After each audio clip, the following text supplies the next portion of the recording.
Hello दोस्तों, कैसे हैं आप सभी लोग। उम्मीद है सभी स्वस्थ होंगे, मस्त होंगे, जबरदस्त होंगे। तो जैसा कि आप जानते हैं, यहाँ पर हम लोग यूजीसी नेट और सेट के लिए एक लास्ट रिवीजन क्लास देख रहे हैं। और यहाँ पे हम लोग सोचा था बहुत जल्दी में कर लेंगे, बट हमारी आदत नहीं है कि जल्दबाजी करें। वो मैराथन के नाम पे है कि 4-5 क्वेश्चन करा के निकल जाओ, वो नहीं है हमारे पास ना। मैराथन सीरीज चल रहा है कंटिन्यू, आपको 3-3 घंटे क्लास मिल रही है। और हमें पता है हम दिसंबर तक कवर कर लेंगे। 5 को आपका पेपर है, हम दिसंबर तक कवर कर लेंगे। आज सातवां काल से शुरुआत करने वाले हैं और देखते हैं आज कितना पहुंच पाते हैं। आज थोड़ी क्लास बड़ी हो जाएगी, आज थोड़ा फ्री हूँ मैं शाम के लिए, तो आज क्लास लंबी चलेगी। या आज 2 क्लास आपको मिल जाएंगी, 3-3 घंटे में आपको 2 क्लास ही मैं आपके लिए कर दूंगा, ठीक है ना। देखते हैं क्षमता कितनी है, ट्राई करते हैं।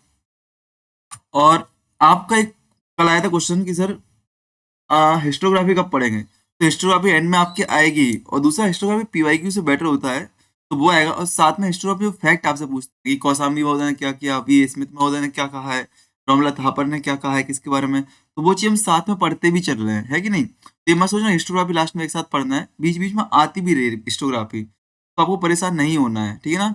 और मोस्ट इंपोर्टेंट, अपनी क्लास में टाइम इसलिए लग रहा है, देखो बता दो आपके लिए, इस क्लास में टाइम इसलिए लग रहा है कि आपको टू द पॉइंट में आपको लेके जा रहा हूँ सारी चीजें।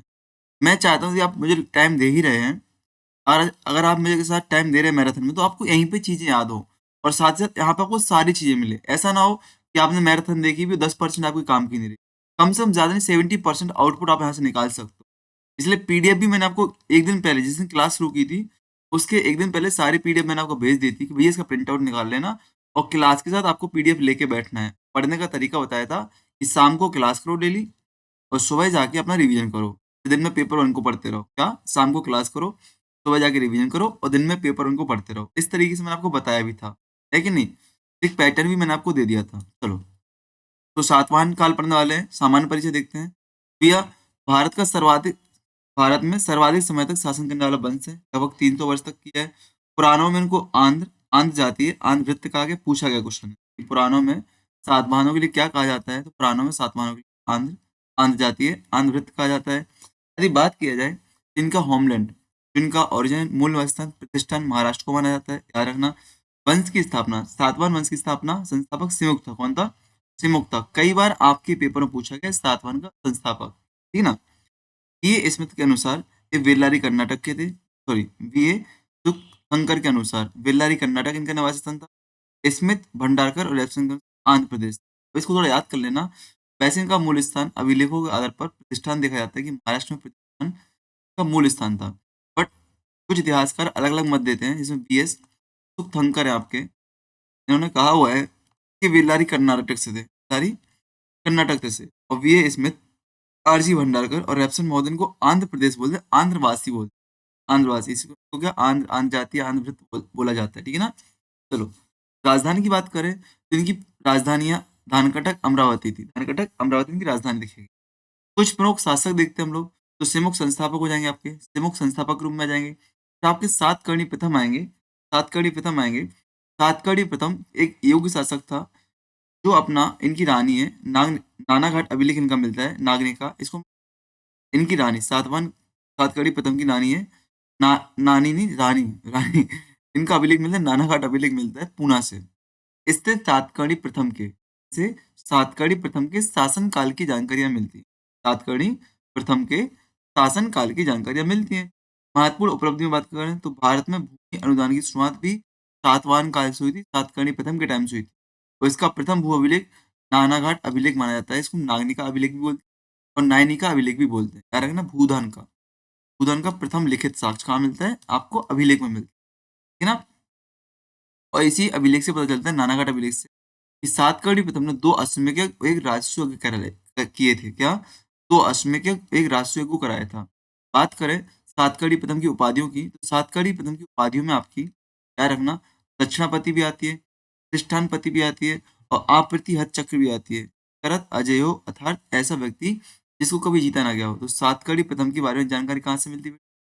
आपसे पूछा जाएगा सातकर्णी प्रथम के बारे में जानकारी कहाँ से मिलती है, तो आपको याद रखना है नानाघाट अभिलेख से मिलती है। तुम नागनिका अभिलेख के नाम से भी जानते हैं, ठीक है। स्पीड रहती है, स्पीड इसलिए रखता हूँ कि क्लास आप स्पीड में ना देखो, ठीक है ना। बस आपको कॉन्सेंट्रेट होकर सुनना और स्क्रीन पे देखना है।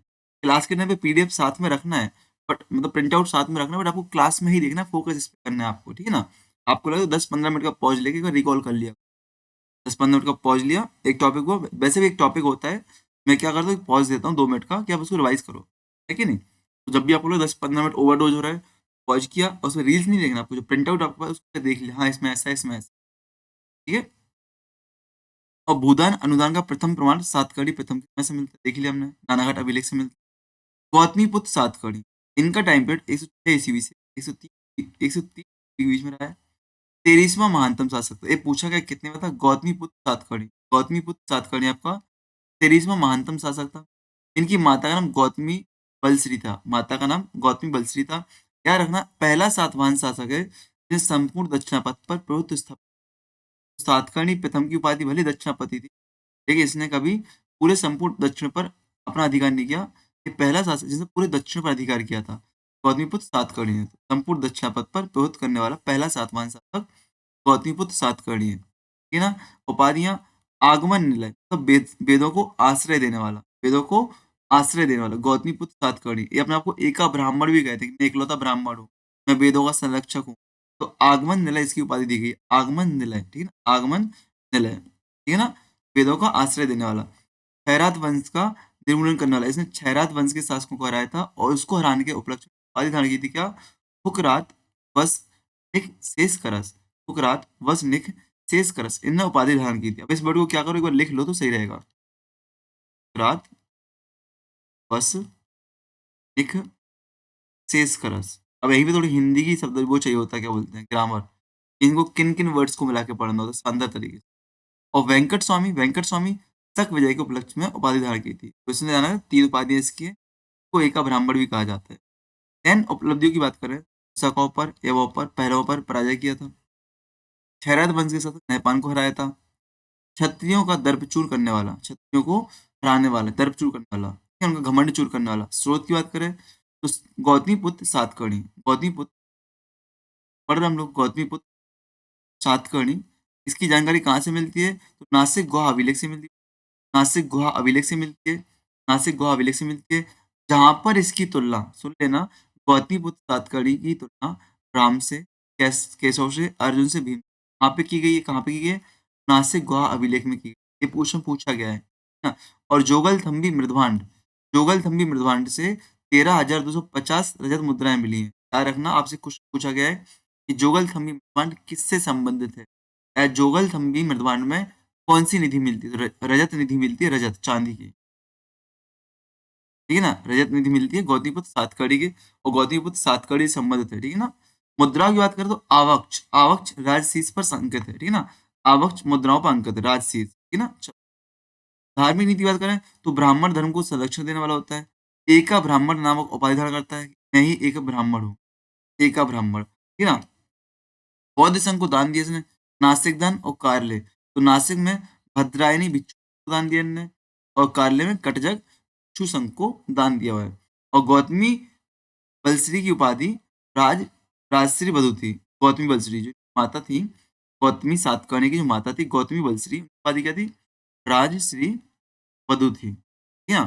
चलो, साम्राज्य विस्तार की बात करें तो गौतमीपुत्र सातकर्णी के अधीन सातवाहन साम्राज्य का विस्तार ऋषिक नदी, ऋषिक क्षेत्र पर, कृष्णा नदी के तटीय प्रदेशों पर, मुलक पर, अस्मक, अस्मक गोदावरी, हम देख रहे हैं महाजनपद काल चला आ रहा है, सौराष्ट्र गुजरात वाला क्षेत्र, कोट पश्चिमी राजस्थान, अभी नाम याद रखना, ओल्ड नाम और न्यू नाम याद रखना। तो कोट कहाँ पे, पश्चिमी राजपूताना, विदर्भ, उपरांत उत्तरी कोंकण, अनूप नर्मदा नदी, अवंती पश्चिमी मालवा, आकर पूर्वी मालवा, आकर पूर्वी मालवा। सातवाहन साम्राज्य उत्तर में मालवा से लेकर दक्षिण में कृष्णा गोदावरी घाटी तक फैल चुका था। यहाँ पे सातकर्णी प्रथम के समय पर, गौतमीपुत्र सातकर्णी, सॉरी, गौतमीपुत्र सातकर्णी प्रथम के समय पर, ठीक है ना। रिवाइज कर लो सातवाहन के बारे में कि सातवाहन आंध्र में थे, संस्थापक सिमुक था, आरंभिक राजधानी धानकोटिक थी, प्रथम भूमि अनुदान सातकर्णी प्रथम का, जानकारी कहाँ से मिलती है, नानाघाट अभिलेख से मिलती है। पूना में जो है आपका महानतम शासक गौतमीपुत्र सातकर्णी, शकों को विनाश करने वाला गौतमीपुत्र सातकर्णी, ठीक है ना। प्रमुख स्रोत नानाघाट, नासिक, जोगलथम्बी, सातवाहन की जानकारी प्रमुख स्रोत है आपके। अब सातवाहन के उत्तरकालीन शासक और समाज प्रशासन, ठीक है ना, तो देखते हैं। वशिष्ठ पुत्र पुलवामी 130 से 154 ईस्वी, समथिंग उसी टाइम पे है। देखते हैं हम लोग इसके बारे में क्या जानकारी है, वो 106, वशिष्ठ पुलवामी, वशिष्ठ पुत्र पुलवामी। तो राजनीतिक उपलब्धियों की बात करें तो आंध्र का सम्राट माना जाता है, उसने आंध्र प्रदेश पर विजय प्राप्त की थी। दक्षिणापथेश्वर इसकी उपाधि थी। अब देखो, दक्षिणापति किसकी उपाधि बेटा? दक्षिणापति, लिंक मत करना, हाथ जोड़ के आकर परेशान मत किया, साफ करना पड़ेगा। एक सेकंड,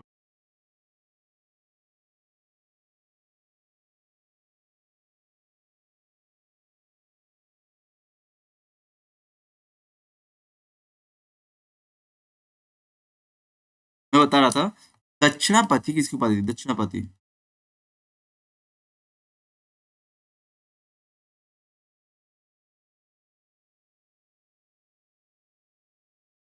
दक्षिणापति किसकी उपाधि बेटा?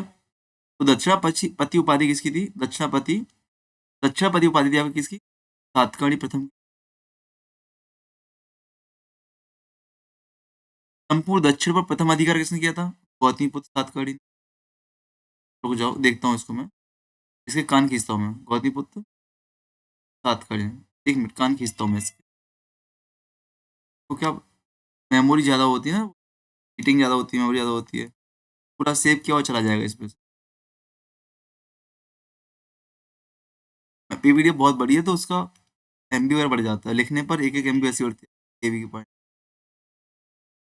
यहाँ पे वशिष्ठ में पुलवामा की बात कर रहे थे हम लोग। इसकी राजनीतिक उपलब्धियों में आंध्र सम्राट कहा जाता है इसको, या आंध्र सम्राट। आंध्र प्रदेश में विजय प्राप्त की उपाधि, दक्षिणापतेश्वर इसकी उपाधि थी। स्रोत की बात करें तो नासिक अभिलेख इसका भी मिलता है हमें। वशिष्ठ कृत पुलवामा की जानकारी भी नासिक अभिलेख से मिलती है। और दक्षिणापथ का स्वामी इसको कहा जाता है, ठीक है ना। चलो, नवनगर की स्थापना इसने की थी। नवनगर, नवनगर की स्थापना भाई साहब ने की थी। और एकमात्र सातवाहन शासक है आपका, एकमात्र सातवाहन शासक माना जाता है, ठीक है ना, जिसके अभिलेख अमरावती से प्राप्त हुए हैं। याद रखना, एक क्वेश्चन बन सकता है कि सातवाहन शासकों में अमरावती से प्राप्त अभिलेख किसके हैं? वशिष्ठ पुत्र पुलवामी के, वशिष्ठ पुत्र पुलवामी के हैं। ये याद रखना आप लोग, ठीक है ना, वशिष्ठ पुत्र पुलवामी के हैं, ये याद रखना आप लोग, ठीक है ना। अमरावती से इनके क्या मिलते हैं? लेख मिलते हैं। धार्मिक और स्थापत्य कार्य की बात करें तो स्तूप को वेस्टनी कहा जाता है। स्तूप वेस्टनी का निर्माण कराया। सिक्कों पर जहाज का, तो आपसे पूछ सकता है किस सातवाहन शासक के सिक्कों पर जहाज का चित्रांकन है? किसका भैया? वशिष्ठ पुत्र पुलवामी के। दो पतवार वाले जहाज। स्रोत क्या है? कोरोमंडल दर्पण के सिक्के मिलते हैं। महत्व क्या है? समुद्री व्यापार के प्रमाण मिलते हैं। यहाँ पे ध्यान रखना, इनके समय पर क्या दो पतवार वाले जहाज के सिक्के चलते हैं, ठीक है ना। सिक्कों पर जहाज के चित्र का अंकन किया गया वशिष्ठ पुत्र पुलवामी के समय, ठीक है ना। ये तो लिखा ना, सिक्कों पर जहाज का अंकन वशिष्ठ पुत्र पुलवामी के समय। हाल सातवाहन शासक सत्रवाहन शासक था, सातवाहन सत्रवाहन शासक था। अब देखो, यदि आपको क्रम लगाना पड़ना तो परेशान मत होना। पहले सातकर्णी प्रथम आ गया आपका, सातकर्णी प्रथम आ गया। फिर आपका ऊपर देखो, इसकी टाइम क्या था? 130 से 154 था इसका टाइम। उसका 106 से 130 था, देखो 106 से 130 गौतमीपुत्र सातकर्णी का।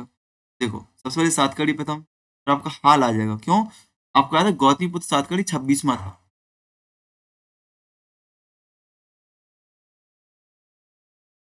सातकर्णी 106 से 130 था ना। और भाई साहब फिर आते हैं वशिष्ठ पुत्र पुलवामी। इनका क्या था? 130 से 145 था। ये आपके 26 में हो जाएंगे, एक कॉमन सेंस में 27 में आपके हो जाएंगे। ये आपके हाल 17 में है, ठीक है। हाल आपका जो महत्वपूर्ण साहित्यिक स्रोत के रूप में महत्वपूर्ण क्यों? हाल की रचना है गाथा सप्तशती, जो कि श्रृंगार रस प्रधान है, प्राकृत भाषा में लिखी गई है। प्रेम गाथाओं का वर्णन किया गया है। और इस शुरुआत की गई शिव की स्तुति, भगवान शिव की स्तुति इसकी शुरुआत की गई। कारण हाल ने गाथा सप्तशती पार्टी देना प्राकृत भाषा में की है, श्रृंगार रस प्रधान है, प्रेम गाथा का वर्णन किया है, और शिव स्तुति इसमें मिलती है। अब बात करें समकालीन साहित्य में, तो गुणान्य के द्वारा रचित बृहत कथा कोश किसने? गुणान्य ने लिखा है। इसकी भाषा पैशाची प्राकृत है। और कांकृत व्याकरण सर्ववर्मन की है। याद रखना, तीनों पूछी गई हैं। गाथा सप्तशती, गाथा सप्तशती आपसे पूछी जाती है। बृहत कथा आपसे पूछी जाती है। और कांत व्याकरण आपसे पूछी जाती है। गाथा सप्तशती हाल की है। गरज कथा गुणांड की है, और कांतरत की आपकी क्या है, सर्ववर्मन की है। ये याद रखना आपको, ठीक है ना। और अन्य बात करें तो रानी मलयवती, इसके हाल से संबंधित थी, ठीक है ना। हाल की रानी का क्या नाम था, मलयवती। आधे यज्ञश्री सातकर्णी, अभी और आगे आएंगे, देखो यज्ञश्री सातकर्णी और आगे आएंगे, ठीक है ना। यज्ञश्री सातकर्णी सातवाहन वंश का एक बहुत अंतिम महत्वपूर्ण शासक था। अंतिम शासक कौन था, पुलमावी चतुर्थ था। सातवाहनों का अंतिम शासक पुलमावी चतुर्थ था। अब देखो जो आपकी क्रोनोलॉजी थी इतने में से आती से अलग नहीं आएगी, तो गौतमीपुत्र सातकर्णी, वशिष्ठ पुत्र पुलमावी, यहाँ पे एक मिनट, ये दो रचनाएं थी आपकी। यहाँ पे मैंने क्रोनोलॉजी लिखी थी, अच्छा हट गई है, तो लिख लो फिर से, आप क्रोनोलॉजी देख लो। आपको याद रखना पहले कौन आएगा आपका, सातकर्णी प्रथम आएगा। पहले सिमुख संस्थापक आपका हो गया, देखो सिमुख संस्थापक हो गया, फिर सातकर्णी प्रथम आपका आ जाएगा भाई साहब। बस दो इसी में टाइम लग जाता, आप बोलो क्लास लंबी, इसी में थोड़ा टाइम लग जाता, रिवाइज कराते बार बार। तो गौतमीपुत्र सातकर्णी आए थे, इनके बीच में हाल आ गए थे, हाल आ गए थे, फिर गौतमीपुत्र सातकर्णी आ गए आपके, गौतमीपुत्र सातकर्णी आ चुके आपके, फिर वशिष्ठ पुत्र पुलवामी आ गए थे, पुलवामी आ गए आपके।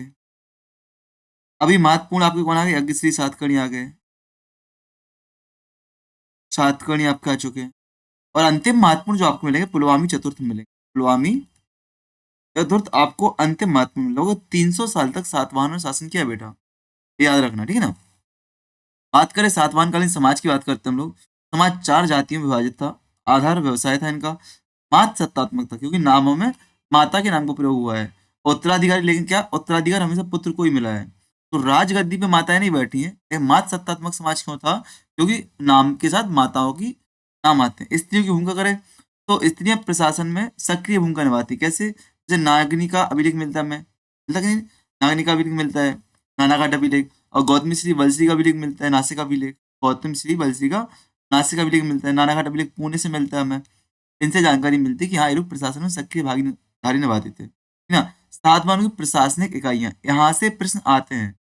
प्रशासनिक इकाइयों में आहार जिला को कहते हैं, आहार जिला को कटक या स्कंदरवर, कटक या स्कंदरवर प्रशासन में भाग लेने वाले सैनिक शिविर। तो आपसे पूछा गया है सातवाहन काल में स्कंदावर क्या है, तो याद रखना क्या है बेटा, सैनिक शिविर होते थे। क्या होते थे, सैनिक शिविर आपके होते थे, इसका स्कंदावर। राज्य की पहचान कैसे, तो राज्य चिन्ह, राज्य चिन्ह चैत्य मंदिर होते थे। राज्य चिन्ह क्या होता है आपके, चैत्य होते थे, मंदिर होते थे। राजकीय भाषा प्राकृत थी, और राज लिपि कौन सी थी आपकी, ब्राह्मी लिपि थी। राजकीय चिन्हों में चैत्य मिलेगा आपको, चैत्य मतलब मंदिर। राजकीय भाषा प्राकृत मिलेगी, और लिपि आपको ब्राह्मी मिलेगी। स्थानीय प्रशासन की बात करें तो गौमलिक या गौलिक, स्थानीय प्रशासन में गौमलिक या गौलिक मिलता है।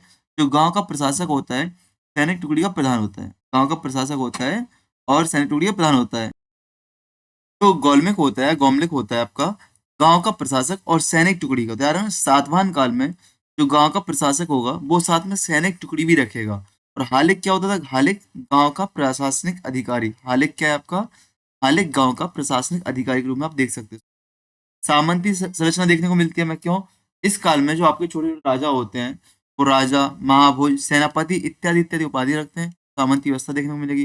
भूमिदान, ब्राह्मणों को भूमिदान देने की परंपरा मिलती है, जिनको हम अग्रहार भूमि कहते हैं, जो ब्राह्मणों को भूमि दी जाती है, ठीक है ना। वो शिक्षा के रूप में, चैत्य के रूप में, मंदिर के रूप में, विभिन्न क्रियाकलापों के लिए दी जाती है। अधिकांश दान दिए गए ब्राह्मणों के लिए, बहुत भिक्षुओं के लिए, ठीक है ना। चलो, तो जहाज अंकित सिक्के किसके थे बेटा, वशिष्ठ पुत्र पुलवामी के थे। गाथा सबसे हल्की है। अंतिम शक्तिशाली शासक यज्ञश्री सातकर्णी हो गया।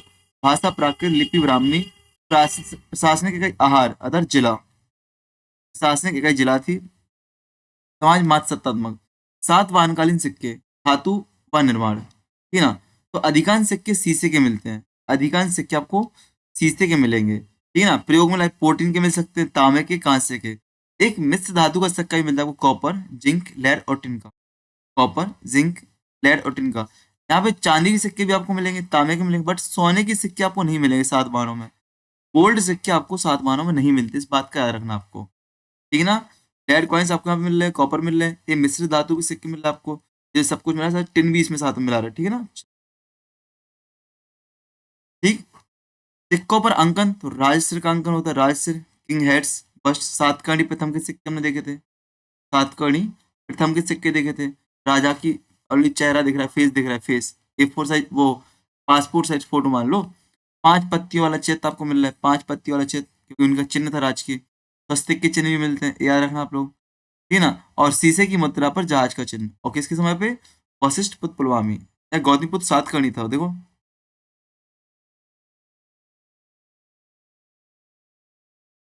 ये वशिष्ठ पुत्र पुलवामी, ठीक है ना।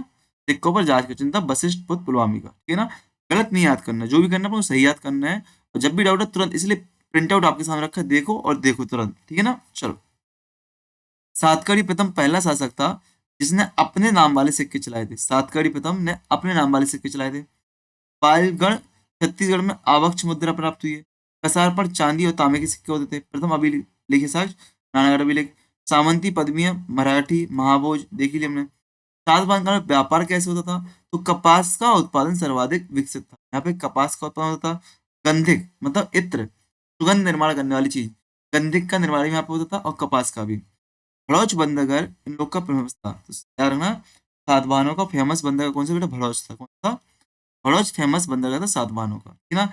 समृद्धनगर में कावरीपट्टम, अरिकमेड़ू, शोपारा, भड़ौच, धानकटक, अमरावती, पैठान, तिष्ठान, तगर, तीर, नागार्जुनकोंडा और अमरावती, ये आपके मुख्य नगर थे, याद रखना।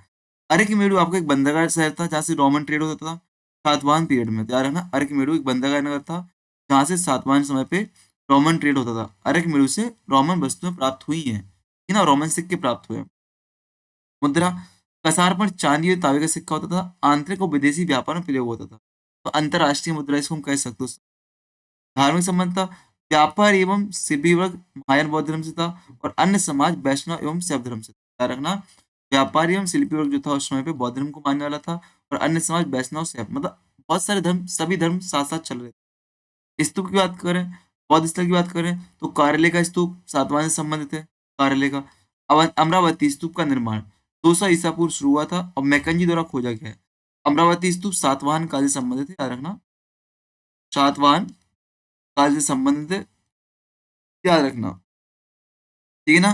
गौतमीपुत्र सातकड़ी अभिलेख कहाँ से मिलता है, मैकेंजी द्वारा इसकी खोज की गई 1797 में, 1797 में मैकेंजी महोदय द्वारा इसको खोजा गया, किसके द्वारा, मैकेंजी महोदय द्वारा इसको खोजा गया है। नागार्जुन कोंडा स्थान गुंटूर में, नागार्जुन कोंडा कहाँ पे, गुंटूर आंध्र प्रदेश में मिलता है आपको, बौद्ध के अंदर आया है, सातवाहन काल में रहा है, याद रखना, ठीक है ना। चलो, इनको रिवाइज कर लो सारी चीजों को। अब आते हैं कुषाण वंश पे, कुषाण वंश पे आते हैं। मुझे एक सेकंड देना, 1 मिनट, रिकॉर्डिंग हो रहा है ना, तो रिवाइज करो सातवाहन को जल्दी, सातवाहन को रिवाइज करो जल्दी। हाँ, सातवाहन में बताया वो महत्वपूर्ण था, उसको रिकॉल करो। आप लोग की रिक्वेस्ट आज से स्पीड थोड़ा कम रखना, स्पीड बेटा कम वैसे भी हम रखते हैं, आप लोग स्पीड में देखते हो। हालांकि मैं तेज बोलता हूँ, पता है, जल्दी जल्दी बोलता हूँ, बट कोशिश करूंगा थोड़ा आराम से बात रखूंगा, ठीक है?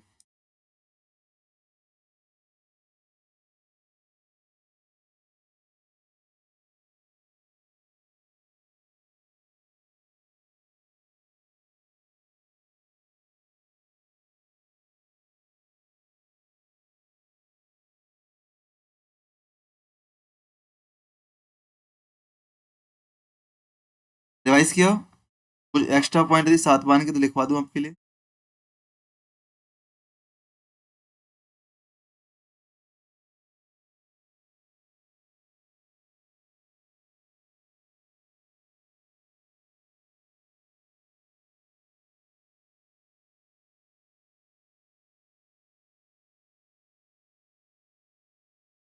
चलो, उम्मीद है आपने रिवाइज कर लिया होगा।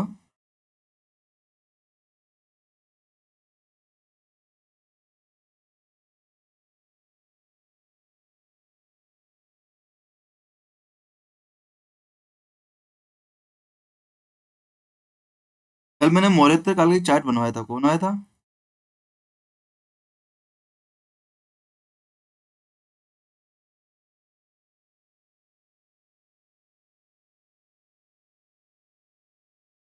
एक काम करता हूँ, मौर्योत्तर काल के सारे फैक्ट एक साथ लिखवा दूंगा आपको, जो इंपोर्टेंट पॉइंट है ना वो एक साथ ही लिखवा दूंगा आपको मौर्योत्तर काल के, ठीक है ना। तो अलग अलग एक एक दो दो करके लिखो, मिक्स हो जाएगा पूरा वो।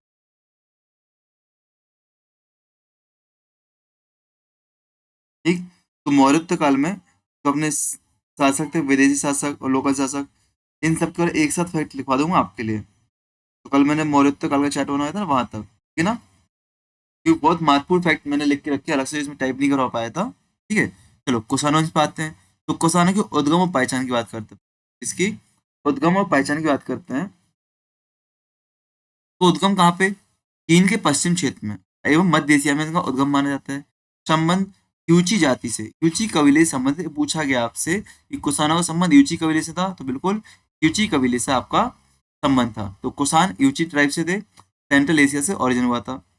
कुजुल करफिसिस प्रथम कुषाण शासक थे। कुजुल करफिसिस आपके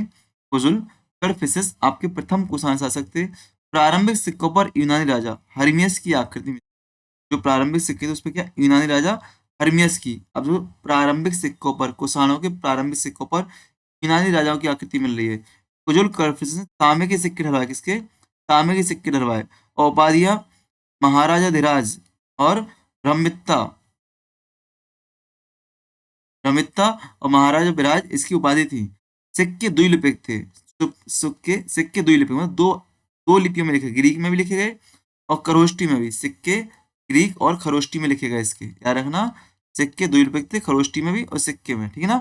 ठीक। तो कुजुल करफिसिस कुषाण वंश का शासक था, प्रथम कुषाण शासक था, ठीक है ना। याद रखना, राजा हर्मियस के सिक्के मिलते हैं। ठीक। तांबे की सिक्के डलवाए, महाराजा धीराज की उपाधि थी। फिर आते हैं बिम करफिसिस। कुजुल के बाद आता है बिम। कुजुल,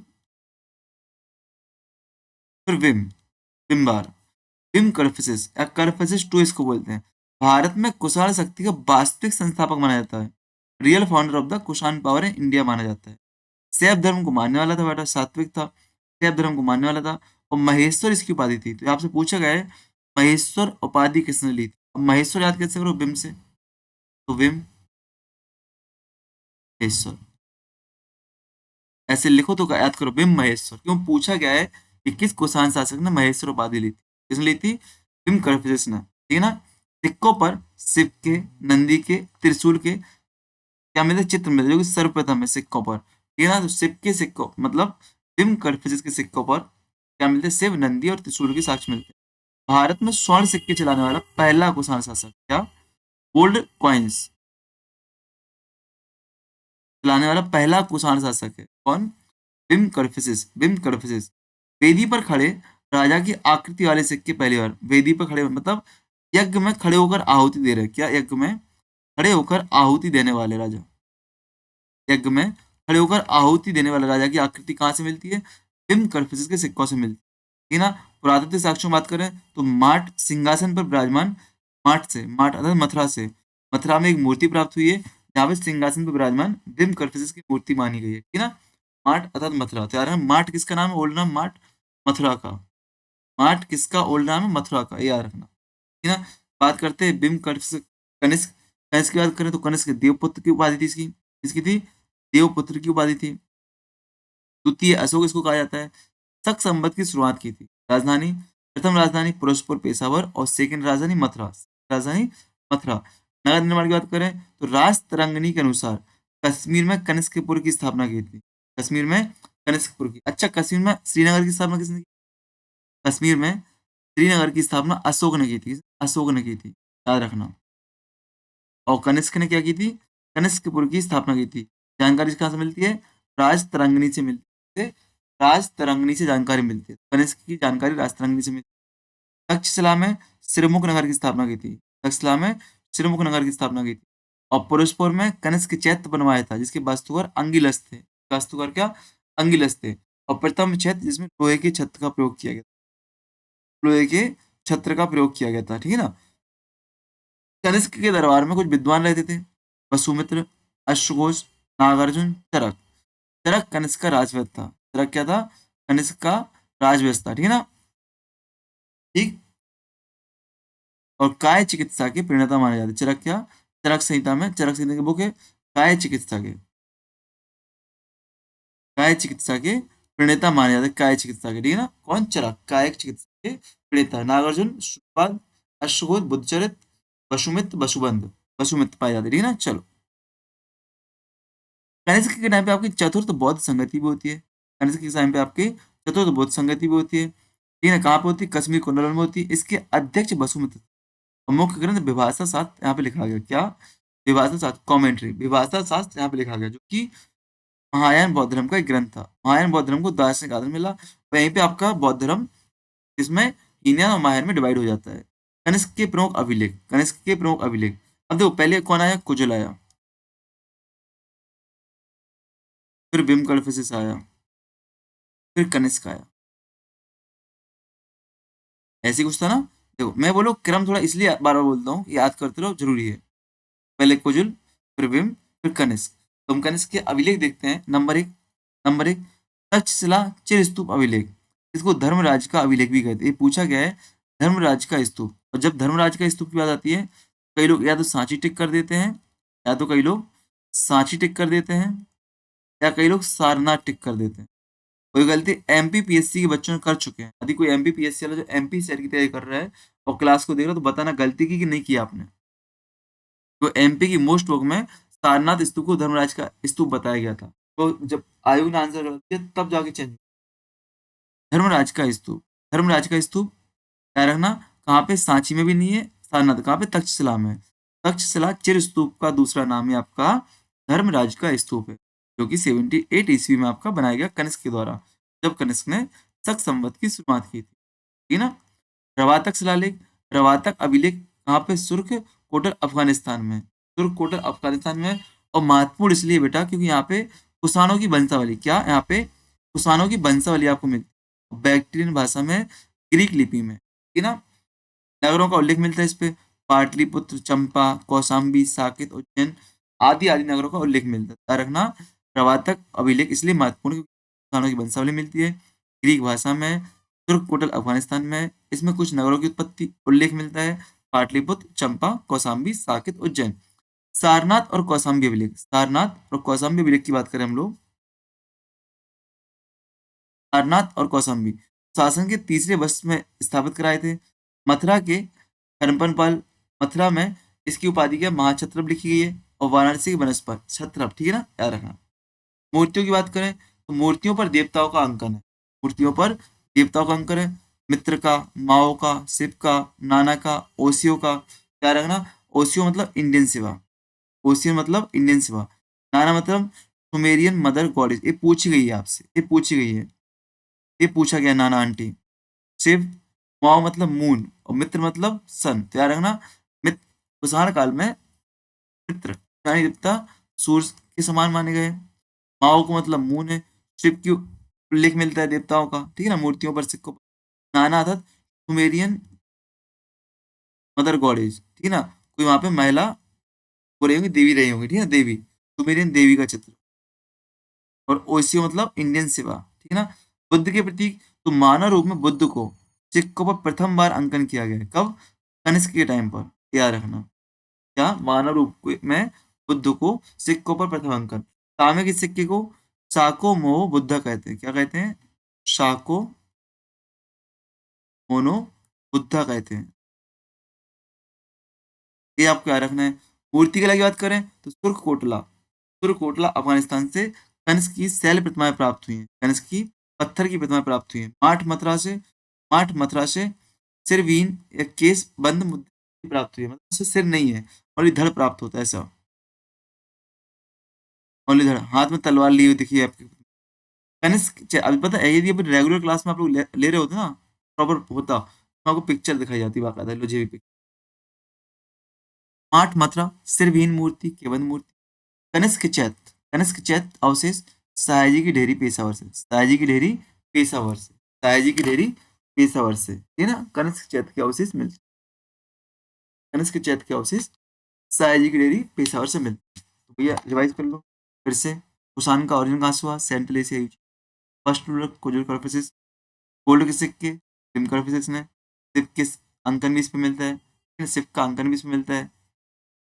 शक संवत 88वीं, फोर्थ बुद्धिस्ट काउंसिल कोंडर और कश्मीर में हुई थी। Human Buddha coins first time Kanishka के टाइम पे आए। प्रवातक इसलिए महत्वपूर्ण है क्योंकि उस पे क्रोनोलॉजी मिलती है, सॉरी वंशावली मिलती है, जीनोलॉजी ऑफ कुषाण की मिलती है। अब आते हैं होविस्क और वसुदेव, होविस्क और वसुदेव प्रथम। तो होविस्क कुषाण वंश का था, याद रखना। 106 से 138 ईसा पूर्व में रहा होगा।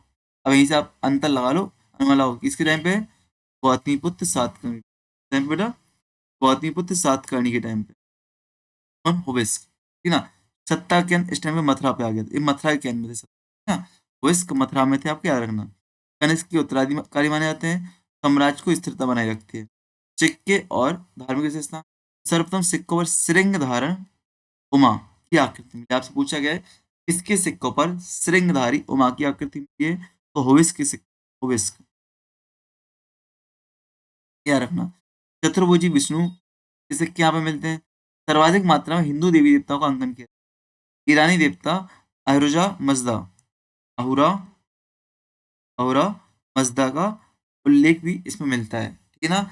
अन्य देवी देवताओं में उमा, कार्तिकेय, हरिहर, ठीक है ना। और पाशुपत धर्म का प्राचीनतम अंकन भी यहाँ पे मिलता है। याद रखना बेटा, भविष्य के काल में सिक्के महत्वपूर्ण पूछे जाएंगे। अब यहाँ पे आपको परेशानी होना, याद कैसे करो?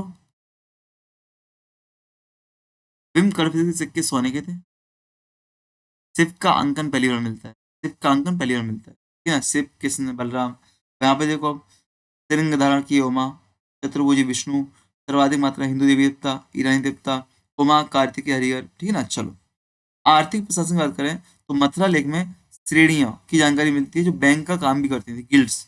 गिल्ड्स क्या होती हैं? व्यापारियों को समूह होती है, इनको श्रेणी कहते हैं। और इसका प्रधान श्रेष्ठी कहलाता था, इसका प्रधान श्रेष्ठी कहलाता था। जो मथुरा अभिलेख में, मथुरा क्षेत्र में श्रेणियां पाएंगे वो बैंक का काम कर रही है, जो जमा, ऋण और दान की व्यवस्था विकसित करती है। अब आते हैं वसुदेव, भविष्य के बाद वसुदेव आते हैं। अंतिम शक्तिशाली कुषाण शासक था।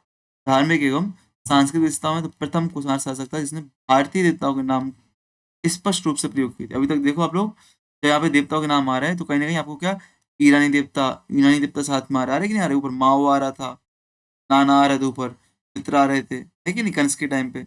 ऐसे अलग अलग चीज आ रही थी आपकी नहीं। तो पहली बार अब पूछ सकते हैं, वसुदेव नाम भी उसका वसुदेव है, तो वो खुद अपना एक नाम रखा है भगवान के नाम पे, तो वसुदेव अंतिम शक्तिशाली कुषाण शासक है, ठीक है ना। प्रथम कुषाण शासक था, प्रथम कुषाण शासक था जिसने भारतीय देवताओं के नाम स्पष्ट रूप से प्रयोग किए। और कुषाण शासन में भारतीयकरण की प्रक्रिया शुरू हो गई।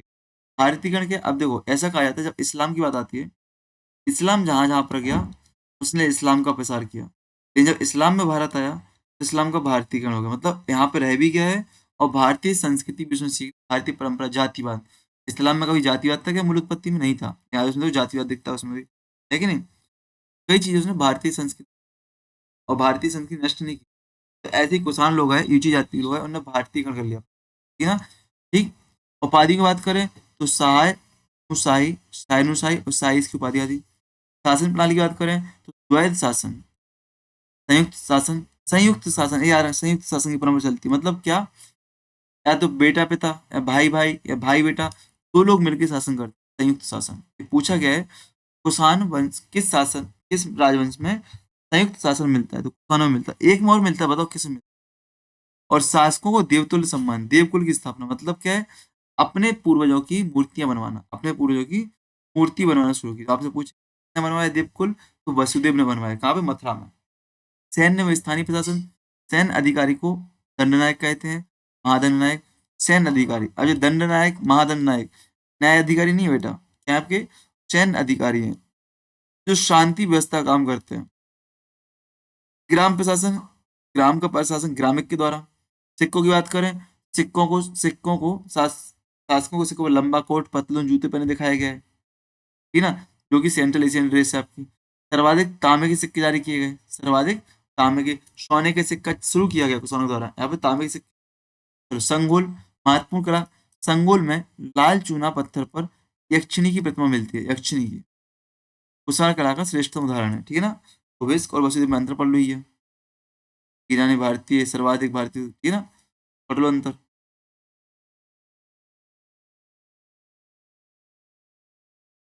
अब आए संगम काल पर, अब आए संगम काल पर। संगम आपके लिए महत्वपूर्ण है। संगम तमिल का है, बहुत महत्वपूर्ण है। एक मिनट रुकना, बस एक चीज देख लूं मैं इसमें। संगम पूरा है इसमें ना, हाँ, संगम बहुत ज्यादा महत्वपूर्ण है रखना। संगम आप लोग परेशान, साउथ इंडिया परेशान हो तो इसमें आपको परेशानी नहीं पड़ेगी, खारवेल इसमें आपको पढ़ा देंगे अभी। गंधार शैली, मथुरा शैली, गुप्त वंश। मैं पहले आपके लिए यहाँ पे सातवाहन पे बात पे आऊंगा। पहले मैं आपके लिए यहाँ पे खारवेल करा रहा हूँ। पहले मैं आपके लिए खारवेल करा रहा हूँ। क्यों करा रहा हूँ? संगम आपका साउथ का एक अलग हो जाएगा। खारवेल करा दूंगा, वो गंधार मथुरा शैली करा के मैं आपको फैक्ट से बता दूंगा, ठीक है ना? ठीक, संगम हम लोग इसके बाद देखेंगे क्रम से। तो खारवेल की बात करें तो मुख्य स्रोत हाथी गुम्फा अभिलेख से जानकारी मिलती है खारवेल शासकों की। क्या रखना? खारवेल के इतिहास को जानने से मुख्यतः अभिलेख ही है। अभिलेख ही खारवेलों को जानने के स्रोत हैं।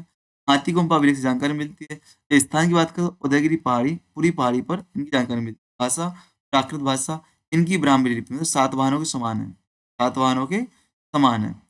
खारवेल के जीवन अभियानों और जैन संरक्षण प्रमुख है हाथी गुम्फा अभिलेख है। हाथी गुम्फा अभिलेख है। वंश की बात करें, अब दो यहाँ पे डाउट आएगा, आपको परेशान हो जाओगे। वंश, उसको चेदी वंश बोलते हैं। चेती, एती, महा, मेदवान वंश, ये नाम है रखना। अब जब भी चेदी वंश की बात है, चेती, चेती लिखा रहता है, एदी लिखा रहता है, तो हम लोग गलती क्या कर देते हैं, जो हिंदी में तो चेती लिखा है, इंग्लिश में क्या चेदी लिखा है, तो हम लोग क्या सोचते हैं कि बुंदेलखंड की महाजनपद वाली बात कर रहे हैं। आप सपोज चेदी वंश कहाँ पे था, तो लगा देते बुंदेलखंड में, मध्य प्रदेश में। नहीं, ये चेदी वंश यहाँ पे बात कर रहे हैं हम लोग, ठीक है ना? वो चेदी की राजधानी सुक्तिपति थी, वो चेदी महाजनपद थी वहां पे, ठीक है? तो वंश का प्रथम शासक महामेघवाहन है, जो संस्थापक था। तो कलिंग का संस्थापक महामेघवाहन। राजधानी कलिंग। धर्म जैन धर्म। संगीत कला स्थापना में रुचियां थी। खारवेल के सैन्य अभियान की बात करें हम लोग, खारवेल के सैन्य अभियान द्वितीय वर्ष में, प्रशासन के द्वितीय वर्ष में मुस्तिक नगर के विरुद्ध अभियान किया। शासक सातकर्णी प्रथम। शासक कौन था? सातकर्णी प्रथम। अब किसकी बात करें? सातवाहन शासक सातकर्णी प्रथम, ठीक है ना? कृष्णा नदी पर आक्रमण किया, कृष्णा नदी क्षेत्र पर, और देस्तर राज्यों पर। चतुर्थ वर्ष में भोजकों पर रटिकों पर, एक क्रम पूछा गया इनका, भोजकों पर रटिकों पर अभियान किया। यहाँ से जैन तीर्थ विद्यालय की रक्षा की और जैन धर्म का संरक्षण। जैन तीर्थ विद्यालय की रक्षा और जैन धर्म का संरक्षण।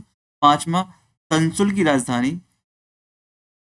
तक नहर पर आक्रमण, नंद शासकों के खिलाफ, नंद शासकों के खिलाफ, और खारवेल द्वारा पुनर्निर्माण विस्तार किसका? नहर का, तंसुली, ठीक है ना? तोसली, तंसुली, आपको याद है जब हमने पढ़ा था मौर्यकाल, तो पूर्वी क्षेत्र की राजधानी क्या थी? तोसली थी। याद है आपको? आठवें में दमिति के खिलाफ एवं डेमेट्रियस, दमिति था डेमेट्रियस एवं यूनानी शासक था, इसको पराजित किया। यह विजय एवं प्रभाव के प्रतिरोध में की गई थी। 12वें वर्ष में पांडे की राजधानी पर अभियान किया। यह खारवेल का अंतिम प्रमुख सैन्य अभियान था, ठीक है ना? अंतिम प्रमुख सैन्य अभियान था, याद रखना, ठीक है ना? और 13वें वर्ष में क्या किया था? जैन भिक्षु के निवास के लिए गुफाएं बनाई, कहाँ पे? उदयगिरी में, ठीक है? उदयगिरी खंडगिरी।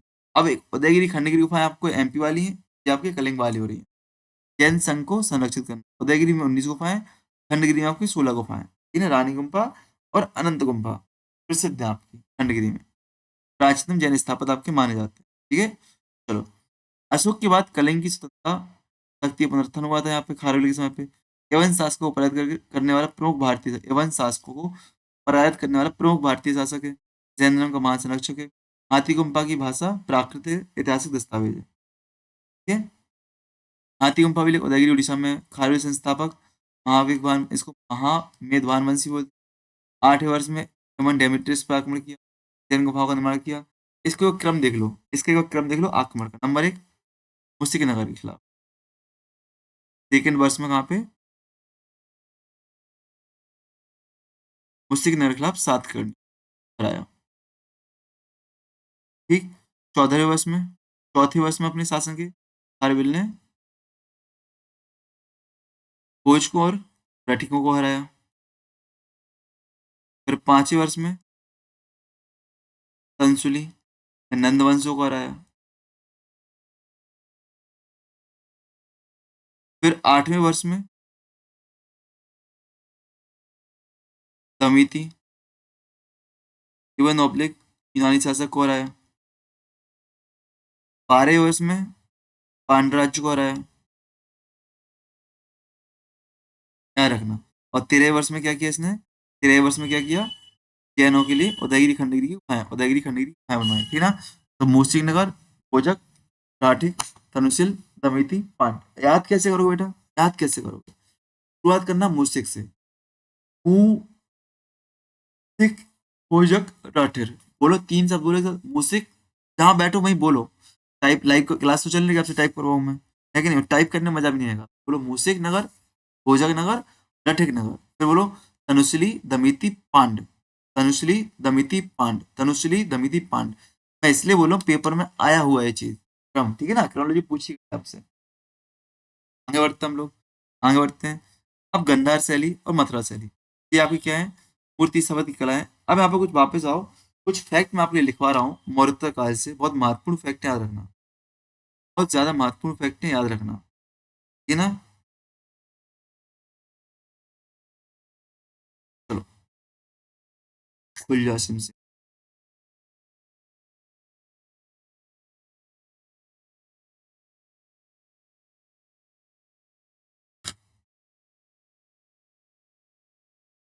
क्या हुआ भाई?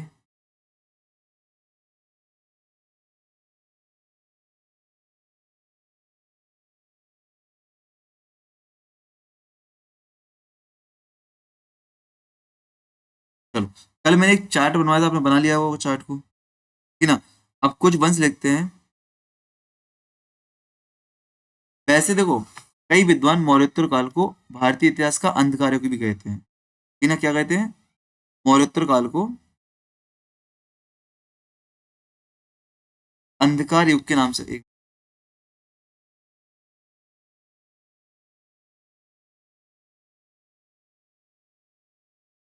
है ना? मैंने क्या बोला? भारतीय इतिहास में कई विद्वान मौर्योत्तर काल को क्या अंधकार युग के नाम से जानते हैं, ठीक है ना? याद रखना, अंधकार युग की संख्या पूछ सकता है कि अंधकार युग की संख्या किसको दी गई है? मौर्योत्तर काल को दी गई है।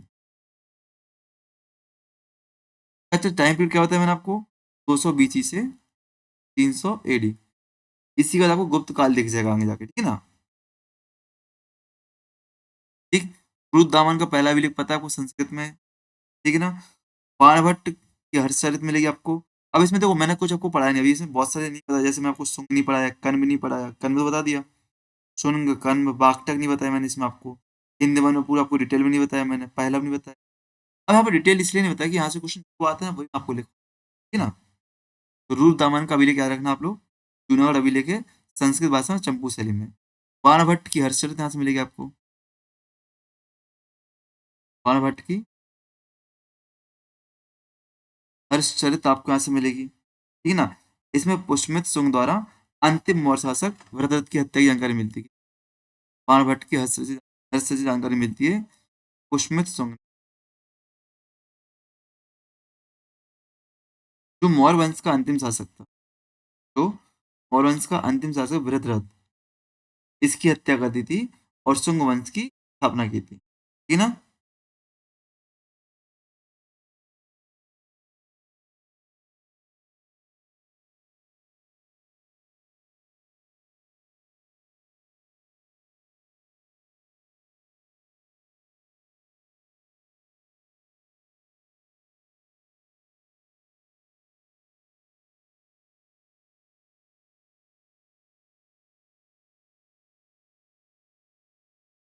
ठीक। आपको पता होगा एक जानकारी और मिलती है, पुष्यमित्र शुंग, ऐसा कहा जाता है कि अशोक ने 84,000 स्तूपों को बनवाया था, लेकिन पुष्यमित्र शुंग ने अशोक की लोकप्रियता के कारण क्या, इन 84 स्तूपों को मिटवाया था। इसकी जानकारी स्रोत क्या है? इसकी जानकारी स्रोत याद रखना, इसकी जानकारी स्रोत कहाँ पे है? दिव्यवदान में, जो बौद्ध साहित्य दिव्यवदान, इसमें जानकारी मिलती है। ऐसा कौन सा था? Vincent Smith, Vincent Smith, W A Smith आपको बताते हैं, इसमें ऐसी बात की गई है, ठीक है ना? ठीक। चलो, याद रखना, पुष्यमित्र शुंग ने कभी भी सम्राट की उपाधि कभी सम्राट की उपाधि धारण नहीं की थी। पुष्यमित्र शुंग ने कभी भी सम्राट की उपाधि धारण नहीं की थी, ठीक है ना? आपको बता दूं और कौन से शासक ऐसे जिन्होंने कभी सम्राट या सुल्तान की उपाधि नहीं ली? तो प्राचीन काल से लेकर थोड़ा मध्यकाल तक पहुंचते हैं, जैसे मैंने बताया, मैंने बोला ऐसे कौन से शासक है जो सम्राट या सुल्तान की उपाधि नहीं लेते हैं, अपने आप को प्रतिनिधि के रूप में शासन करते हैं, या उपाधि इसलिए धारण नहीं करते हैं कि वो समझते हैं कि मैं अभी नए नए राज्यों में आए, अभी उपाधि धारण कर लेंगे तो हमारे अड़ोस पड़ोस के राज्य लड़ने आ जाएंगे हमसे, हमारी सुरक्षा के लिए हानि होगा। तो ऐसे कौन कौन से शासक हैं? देखो आपको याद होगा, पुष्यमित्र शुंग, तुंगवंशी हो गया, इसने कभी सम्राट की उपाधि नहीं ली है। बिंद शक्ति, बिंद शक्ति जो कि वाक्टक वंश का संस्थापक था, वाक्टक वंश का संस्थापक था, इसने कभी उपाधि धारण नहीं की। बिंद शक्ति वाक्टक पढ़ेंगे हम लोग, गुप्तों के साथ साथ पढ़ेंगे, ठीक है ना। कुतुबुद्दीन ऐबक, कुतुबुद्दीन ऐबक खिलजी वंश आपको मिलेगा। अलाउद्दीन, कुतुबुद्दीन गुलाम वंश मिलेगा, सॉरी, है कि नहीं। खिलजी खां आपको मिलेगा, सैयद वंश, खिलजी खां। इनने कभी भी सुल्तान या सम्राट की उपाधि धारण नहीं की है, ठीक ना। ठीक। थोड़ा पुष्मित संघ के बारे में आपको बता दूं यहाँ पे, क्योंकि आपको पढ़ाया नहीं मैंने, तो पुष्मित संघ के बारे में बता दूं यहाँ पे आपको। ये ब्राह्मण था उज्जैन का, कहाँ का? उज्जैन का ब्राह्मण था, ठीक है ना। इसने विदिशा को अपनी राजधानी बनाई थी, विदिशा को अपनी राजधानी बनाया था, ठीक है ना। और पाटलिपुत्र को दूसरी राजधानी, पाटलिपुत्र को दूसरी राजधानी, पाटलिपुत्र को दूसरी राजधानी बनाया था, ठीक है ना। ठीक। एक क्वेश्चन पूछा गया आपसे कि जो एवन शासक था डेमेट्रियस, एवन शासक डेमेट्रियस है, इसके आक्रमण की जानकारी किन स्रोतों से मिलती है? इसके आक्रमण की जानकारी किन स्रोतों से मिलती है? तो तीन स्रोतों से मिलती है, याद रखना, तीन स्रोतों से मिलती है। नंबर एक, पतंजलि के महाभाष्य से, एवन शासक डेमेट्रियस के आक्रमण की जानकारी पतंजलि के महाभाष्य से मिलती है, पतंजलि के महाभाष्य से मिलती है, गार्गी संहिता से मिलती है,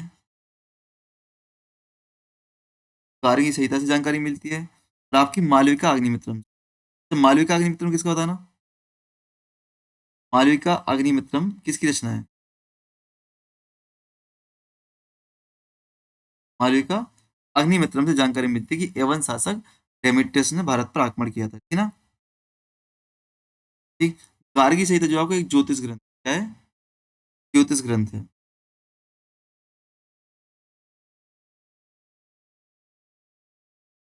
गार्गी संहिता एक ज्योतिष ग्रंथ है आपका, ठीक है ना। ठीक। पुष्मित सुंग के बारे में पुराण बताते हैं, पुराणों में कहा गया भाई साहब ने लगभग कितने 36 वर्षों तक शासन किया है, लगभग कितने 36 वर्षों तक शासन किया है। 184 ईसा पूर्व से 148 ईस्वी, 36 ईसा पूर्व तक 36 वर्ष तक शासन किया है, ठीक है ना। ठीक है ना। अच्छा मैं पूछू, शुंग काल में, शुंग काल में भागवत धर्म के, भागवत धर्म के प्रसार की जानकारी के स्रोत कौन कौन से? प्रसार की जानकारी के स्रोत कौन कौन से? शुंग काल में भागवत धर्म के प्रसार की जानकारी स्रोत कौन कौन से, पता है क्या आपको? बता पाओगे तो आपको पता होगा, एक तो गरुड़ ध्वज स्तंभ अभिलेख, जो खाम बाबा बोलते हैं, एमपी में है कि नहीं। इसको हेलियोडोरस का अभिलेख भी बोलते हैं, हेलियोडोरस का अभिलेख, हेलियोडोरस का अभिलेख भी बोलते हैं इसको। और दूसरा है ना मोरा अभिलेख, दूसरा है मोरा अभिलेख, मोरा अभिलेख। इन दोनों से जानकारी मिलती है कि शुंग काल में भागवत धर्म का क्या हो रहा, प्रसार हो रहा था, क्या हो रहा था, भागवत धर्म का प्रसार हो रहा था, ठीक है ना। अच्छा गरुड़ स्तंभ लेख महत्वपूर्ण आपके लिए कुछ जानकारी ले लो, कहाँ पे है? गरुड़ स्तंभ लेख कहाँ पे है? एमपी में, विदिशा में, एमपी विदिशा में, याद रखना। शुंग शासक के काल का है, शुंग शासक भागवत के काल का है, भागवत, भागवत किस काल का है? किसने बनवाया था? हेलियोडोरस ने बनवाया था, जो कि एंटीओकस का राजदूत था, हेलियोडोरस ने बनवाया था, जो कि जो कि आपका एवन शासक एंटीओकस, यूनानी शासक एंटीओकस का राजदूत था, एंटीओकस का राजदूत था, क्या रखना। भागवत धर्म की जानकारी स्रोत होता है, इसकी लिपि कौन सी? इसकी ब्राह्मी लिपि, लिपि क्या है इसकी? ब्राह्मी लिपि, याद रखना, ठीक है ना। अच्छा मोरा अभिलेख कहाँ पे है जी? मोरा अभिलेख, ये मोरा अभिलेख के बारे में देख लो थोड़ा सा। मोरा अभिलेख कहाँ पे? मथुरा के पास में बेटा, कहाँ पे? मथुरा के पास में, माट के पास में बोलते इसको, ठीक है ना। प्रथम शताब्दी ईसा पूर्व का है, प्रथम शताब्दी का है, प्रथम शताब्दी का है, ठीक है ना। किसके द्वारा खुदवाया गया? मोरा अभिलेख एक विदेशी महिला के द्वारा खुलवाया गया। विदेशी स्त्री के द्वारा, विदेशी महिला के द्वारा, जिसका नाम क्या था? तोसा। जिसका नाम तोसा था। क्या था? तोसा नाम था। ठीक है, याद रखना। ठीक, तो याद रखना यहीं पर आपके संकर्षण, ये नाम याद है, 4 नाम लिखवा रहा हूँ आपको। संकर्षण, प्रद्युमन, श्याम, साम व अनिरुद्ध की मूर्तियां स्थापित की गई या मूर्तियां उत्कीर्ण की गई। संकर्षण, प्रद्युमन, साम, अनिरुद्ध, कहाँ पे? मोराविलेक के पास में। ये याद रखना, ठीक है ना। ठीक, शुंग काल की जानकारी मनुस्मृति से। अब देखो, भागवत धर्म है, सनातन धर्म है, तो शुंग की जानकारी क्या? मनुस्मृति से ही मिलती है। शुंग काल की जानकारी से मनुस्मृति है, और मनुस्मृति जानकारी देती है कि यहाँ पे सुविकसित न्याय व्यवस्था, शुंग काल में सुविकसित न्याय व्यवस्था थी, और स्थानीय प्रशासन की जानकारी मिलती है इससे। विकसित स्थानीय प्रशासन की जानकारी मिलती है किससे? मनुस्मृति से।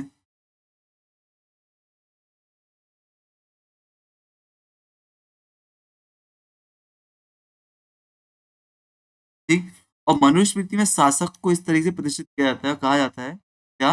मनुस्मृति में शासक को कुछ इस तरीके से प्रतिष्ठापित किया गया और कहा गया है कि बालक राजा का भी, बच्चे राजा, बालक राजा का भी अपमान नहीं करना चाहिए। अपमान नहीं करना चाहिए, क्योंकि वह मनुष्य के रूप में महान देवता है। क्योंकि वह मनुष्य के रूप में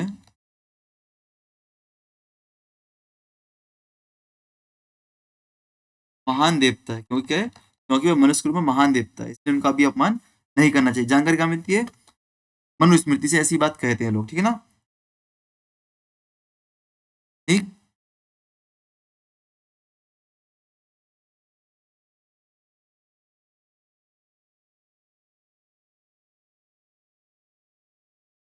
ठीक, ठीक, याद रखना। जैसे हर शर्त में जानकारी मिल रही है हमें, क्या? हर शर्त में जानकारी क्या मिल रही थी? कि पुष्यमित शुंग ने किसकी? मौर्य वंश के शासक वृत्ररथ की हत्या की थी। ऐसी हर शर्त से जानकारी मिलती है, हर शर्त से जानकारी मिलती है कि जो वसुदेव हैं, वसुदेव कण्व वंश के संस्थापक, वसुदेव कौन? कण्व वंश के संस्थापक, वसुदेव जो कण्व वंश के संस्थापक, इन्होंने अंतिम अंतिम शुंग शासक की हत्या की थी। अंतिम शुंग वंशी शासक देवभूमि की हत्या की थी। क्या रखना, हर शर्त से जानकारी मिलती है क्या? कि जिस प्रकार वृत्ररथ की हत्या पुष्यमित शुंग ने की थी और शुंग वंश की स्थापना की थी, वैसे ही वसुदेव जो कण्व वंश का संस्थापक माना जाता है, अंतिम शुंगी शासक देवभूमि की हत्या की थी। ठीक है ना, ये याद रखना आपको, और कण्व वंश की स्थापना की थी। ठीक, सातवाहन उन्होंने पढ़ा, तो आप याद रखना क्या? गौतमी पुत्र सातकर्णी, जो अपने आपको एका ब्राह्मण बोलता है, गौतमी पुत्र, जो अपने आपको एका ब्राह्मण बोलता है, इसने क्या? वर्ण संकरता को रोकने का प्रयास किया। वर्ण संकरता को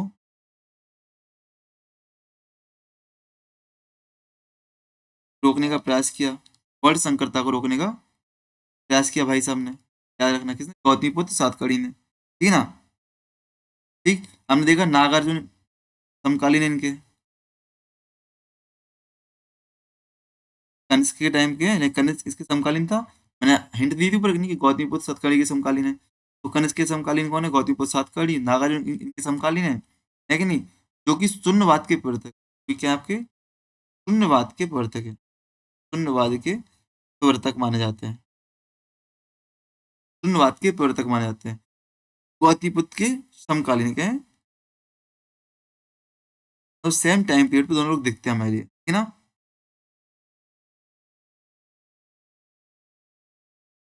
ठीक। हमने अच्छा एक चीज बताया, क्वेश्चन अभी एक आपने एक लाइन पढ़ी थी, मालवती। मालवती का नाम पढ़ा था, मालवती। मालवती, मालवती, नाम पढ़ा था। हाँ पढ़ा था, कहाँ पढ़ा था? सातवाहन शासक है हाल।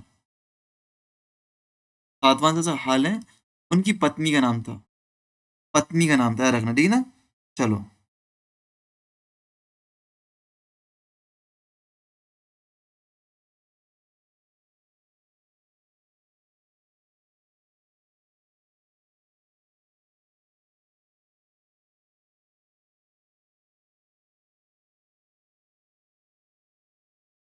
ठीक है, याद रखना। जो हमने खारवेल के बारे में पढ़ा अपन ने, खारवेल शासकों के बारे में पढ़ा, खारवेल शासकों के बारे में, तो खारवेल के जो हाथी गुम्फा अभिलेख है, इसकी खोज किसने की? पढ़ा आपने, अभी पढ़ाया था मैंने। हाँ, अभिलेख, इसकी खोज किसने की थी? नहीं पढ़ाया ना आपको, तो लिखो 1825 में। 1825 में बिशप स्टारलिंग के द्वारा, बिशप स्टारलिंग के द्वारा खोज की गई, ठीक है ना? और जांच किसने की थी? जेम्स प्रिंसेप महोदय ने। जेम्स प्रिंसेप महोदय ने जांच की थी, याद रखना, ठीक है ना? वैसे हमें पता है भारत में शीशे के सिक्कों का प्रचलन किसने किया था? सातवाहनों ने किया था। क्या भारत में शीशे के लेड के सिक्कों का प्रचलन सातवाहन ने किया था? लेके कौन आया था? बता दो आपके लिए, भारत में शीशे के सिक्के,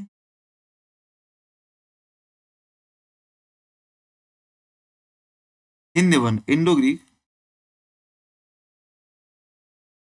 हिंद वन शासक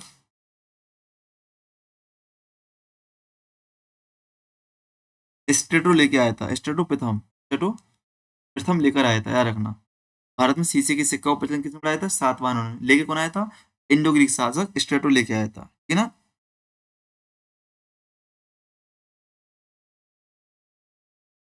जो इंडो ग्रीक शासक थे, इनकी राजधानी, इंडो ग्रीक शासक थे, इनकी राजधानी सियालकोट भी इनकी राजधानी थी। सियालकोट भी राजधानी थी, और तक्षशिला भी थी। तक्षशिला भी इनकी राजधानी थी। इंडो ग्रीक शासकों की राजधानी तक्षशिला भी थी, सियालकोट थी। अच्छा, सियालकोट सियालकोट किसके समय पे थी? तो यार ना, डेमेट्रियस और मिनांडर। क्या?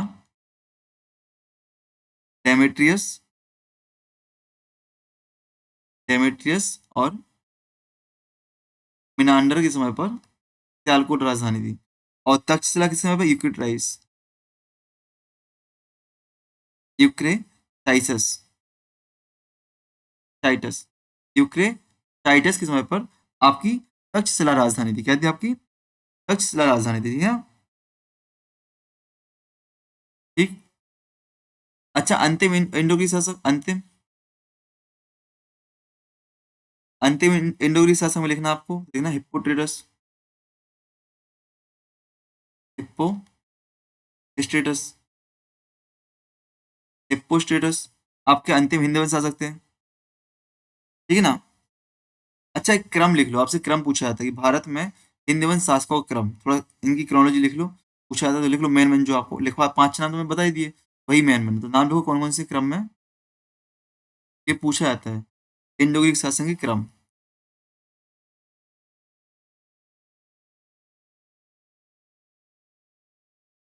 पूछा जाता है, लिख ही लो, क्यों छोड़ो।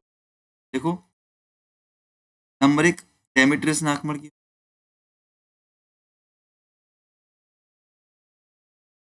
क्या आक्रमण किया था, याद है?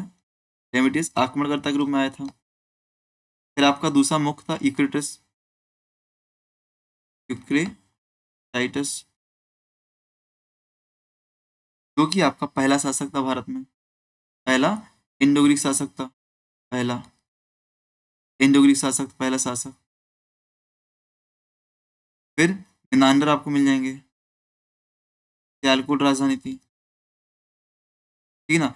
स्टेटो प्रथम मिल जाएंगे, जो लैड के सिक्के लेके आए थे अपना पे, स्टेटो प्रथम मिल जाएंगे, लैड के सिक्के लेके आए थे। तो आपको हिप्पोटरस मिल जाएंगे, जो अंतिम थे। तो एक क्रम पूछा गया आपसे, ठीक है ना? इसको याद रखना आप, ठीक है?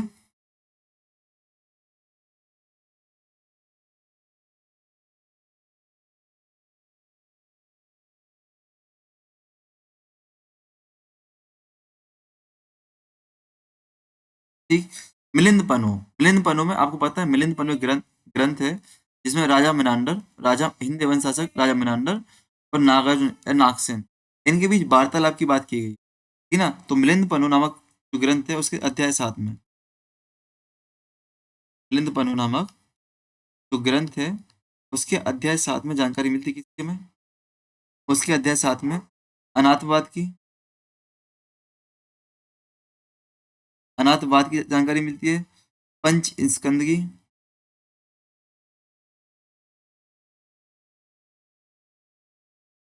पंच स्कंद की जानकारी मिलती है, दार्शनिक संवादों की बात मिलती है, ठीक है ना। ठीक। मिनांडर को, जो मिनांडर है आपका, इसको मध्य एशिया का संरक्षक भी कहा जाता है। मिनांडर को मध्य एशिया का संरक्षक कहा गया है, मध्य एशिया का संरक्षक शासक कहा गया है।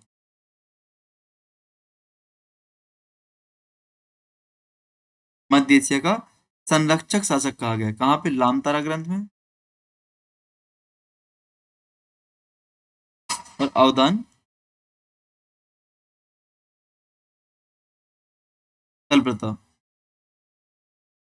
ठीक है ना।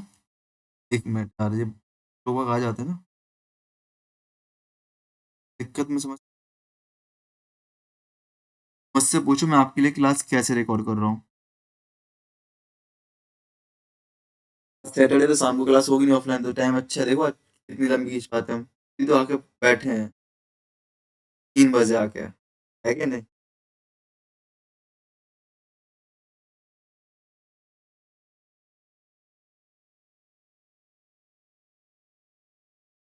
लोग कहाँ तक पहुंच गए हैं, हमने मेनांडर के बारे में पढ़ रहे हैं, मेनांडर के बारे में लिख रहे थे हम लोग, ठीक है ना, मेनांडर, ठीक है।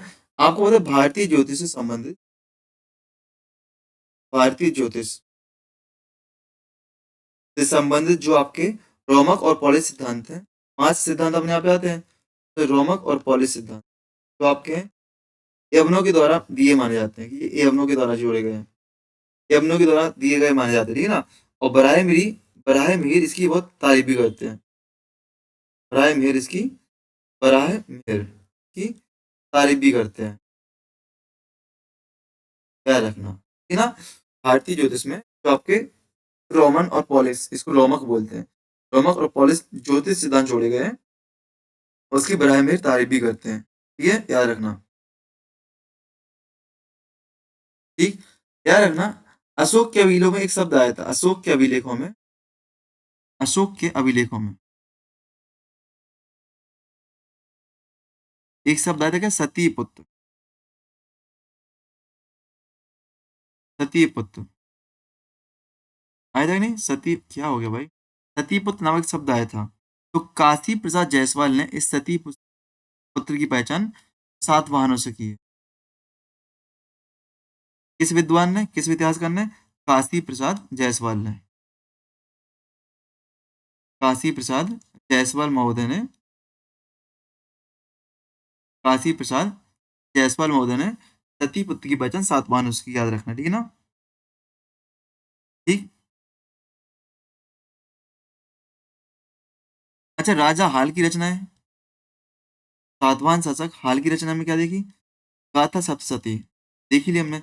एक और लिखना आपको, सप्तशती, तो एक और लिख लो आप, इसमें एक और लिखो जो पूछी गई थी आपसे अभी, लीला वेली, लीला वेलिलावती, लीला वेलिलावती, लीला वेलिलावती, हाँ, वेलिलावती, ये याद रखना, ठीक है ना। राजा हाल की रचना मानी जाती है, ठीक है।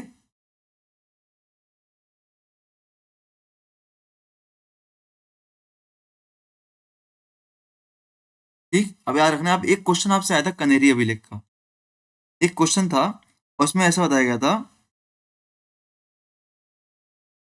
कि वशिष्ठ पुत्र पुलवामी, सातवाहन शासक वशिष्ठ पुत्र पुलवामी क्या रुद्रदामन का दामाद था, क्या रुद्रदामन का दामाद था, बिल्कुल था, बिल्कुल दामाद था, बताता हूँ क्यों दामाद था, देखो कनेरी अभिलेख से जानकारी मिलती है।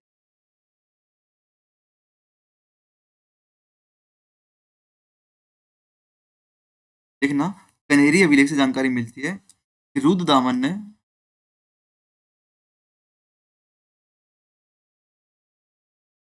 2 बार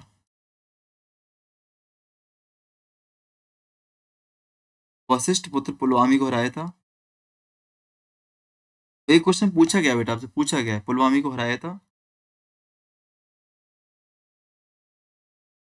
था। और वशिष्ठ पुत्र पुलवामी का विवाह रुद्रदामन की पुत्री का विवाह रुद्रदामन की पुत्री का विवाह वशिष्ठ पुत्र पुलिवामी से हुआ था। इन्हीं संबंधों का क्या हुआ था, रुद्रदामन इसको जान से नहीं मार रहा था, ठीक है ना। ठीक, तैयार है ना। रुद्रदामन का दामाद कौन हो गया, दामाद वशिष्ठ पुत्र पुलवामी। ये सेंटेंस पेपर में पूछा गया आपसे, ठीक है।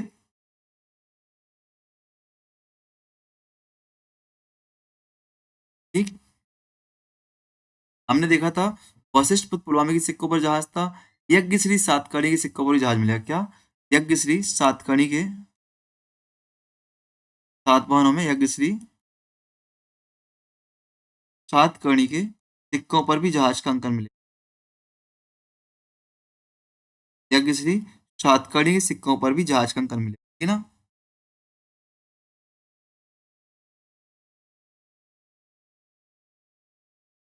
यहाँ पे याद रखना, एक पॉइंट और लिखना, हिंद पहलव पहलव शासक के बारे में, पहलव शासकों के बारे में। अब तो पूरा मौर्योत्तर काल को सेंटेंस में लिखवा दिया मैंने आपका। जो जो महत्वपूर्ण फैक्ट आते हैं पूरा पढ़ाने की जरूरत नहीं पड़ी आपको, बस यही तो काम है। नाम मैराथन का है, बट आपको कंटेंट शानदार मिल रहा है कि नहीं। हिंद पहलव की बात करते हैं। हिंद पहलव शासक हिंद पहलव शासक गोंडो फर्निस ने हिंद पहलव शासक गोंडो फर्निस ने हिंद पहलव शासक गोंडो फर्निस ने किसको, शकों को परास्त किया था। शकों को परास्त किया और तक्षशिला को राजधानी बनाया। तक्षशिला को राजधानी बनाया। ये बात आपको याद रखनी है, ठीक है ना। तो आपको याद होगा जब ईसाई धर्म की शुरुआत हुई थी, तो आप पढ़ते हो प्राचीन काल में शुरुआत में सेंट थॉमस नामक ईसाई व्यक्ति भारत आया था। सेंट थॉमस व्यक्ति सेंट थॉमस नामक ईसाई व्यक्ति आया था अपने यहाँ पे भारत में। किसके टाइम पे आया था, इसी पहला शासक गोंडो फर्निस के टाइम पे आया था। इसी के समय आया था, इसी गोंडो फर्निस के समय पे आया था सेंट थॉमस नामक ईसाई पादरी, ठीक ना। ठीक, और गोंडो फर्निस का स्वागत भी किया था। गोंडो फर्निस ने इसका स्वागत भी किया था। अच्छा, इसकी जानकारी कहाँ से मिलती है, तो तख्तेबाही अभिलेख से। इसकी जानकारी कहाँ से मिलती है, स्रोत क्या है, जानकारी का स्रोत क्या है,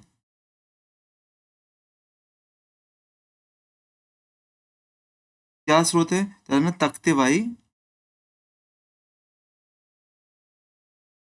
अभिलेख। तख्तेबाही अभिलेख जानकारी का स्रोत है, इसको याद रखना, ठीक है ना।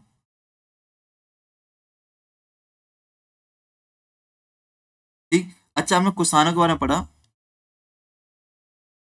कुषाण कहाँ से थे, सेंट्रल एशिया में यूची जाति से। एक शब्द और प्रयोग किया गया, नहीं ऋषिक, ऋषिक शब्द भी प्रयोग किया गया, ऋषिक शब्द, यार ऋषिक शब्द प्रयोग किया गया है, ठीक ना। ठीक, हमने देखा था बिम कर्फिसिस। आई थिंक मैंने फैक्ट एक गलत बताया था, और जब बाद में रिवाइज करा था, बिम कर्फिसिस, इसके सिक्कों पर शिव की मूर्तियां मिलती हैं, जिसे महेश्वर की उपाधि ली थी, तो पता ही है अपन को। जब मैंने सिक्कों पर बताया था, सिक्कों पे एक गलती बता दी थी मैंने, तो मैं कृष्ण को जोड़ दिया था, कृष्ण नहीं आया, शिव और नंदी त्रिशूल, शिव नंदी और त्रिशूल, ये फैक्ट याद रखना। तो मुझे गलती भी याद है कि मैंने गलती बताई। तो मेरा फोकस कितना है, मैं पढ़ा रहा हूँ इतना फोकस, तो आपको इतने फोकस से आपको सुनना है कि यदि कोई गलती होती है, कोई चीज़ होती है ऊपर नीचे होती है, तो आप पकड़ सको उसको और आप बता सको सर ऐसा नहीं ऐसा है। और एग्जाम यदि आपका माइंड यहाँ पे लग गया ना, तो एग्जाम हॉल में लग जाएगा। मोस्टली वो सारी चीज़ आपको बता रहा हूँ ना, मैं बोलता हूँ आपका एक बार कुछ हो या ना हो, कम से कम पूरा सिलेबस आपकी रीडिंग होनी चाहिए। रीडिंग है तो आप पेपर में 50% तैयारी करके जा रहे हो, रीडिंग वो भी कॉन्सेंट्रेट के साथ। या तो यहाँ पे आपको रीडिंग तो हो ही रही है, और रीडिंग के साथ-साथ आपको प्रॉफिट क्या हो रहा है कि मैं आपको बता रहा हूँ कैसे आते हैं। तो आपके पीवाईक्यू भी कहीं न कहीं माइंड में आपके चल रहे हैं और क्वेश्चन वाले पॉइंट जो पेपर में पॉइंट आते हैं, वो पॉइंट भी आपके इर्द-गिर्द घूम रहे हैं। है कि नहीं? चलो, ठीक है ना? ठीक। आपको आरा पाषाण अभिलेख है, आरा का पाषाण अभिलेख है, पाषाण अभिलेख, आरा पाषाण अभिलेख, वहाँ पर इसकी कनिष्क की उपाधि बताई गई क्या?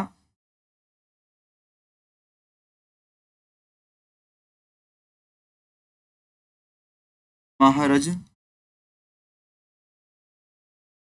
महारथ, रज, महारथ, रज, विरज,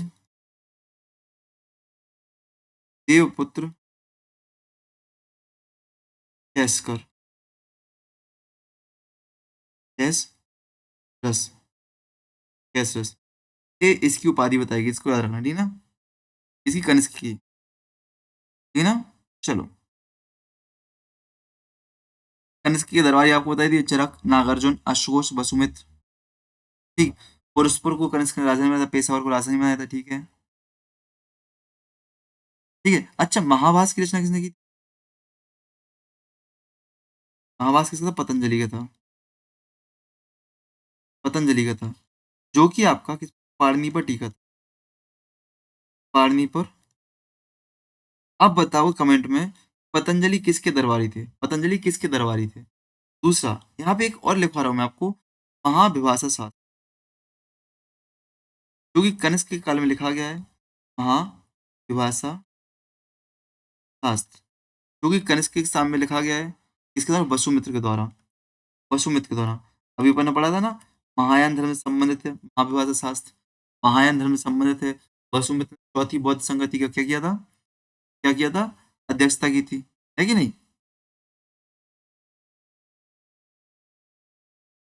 ठीक।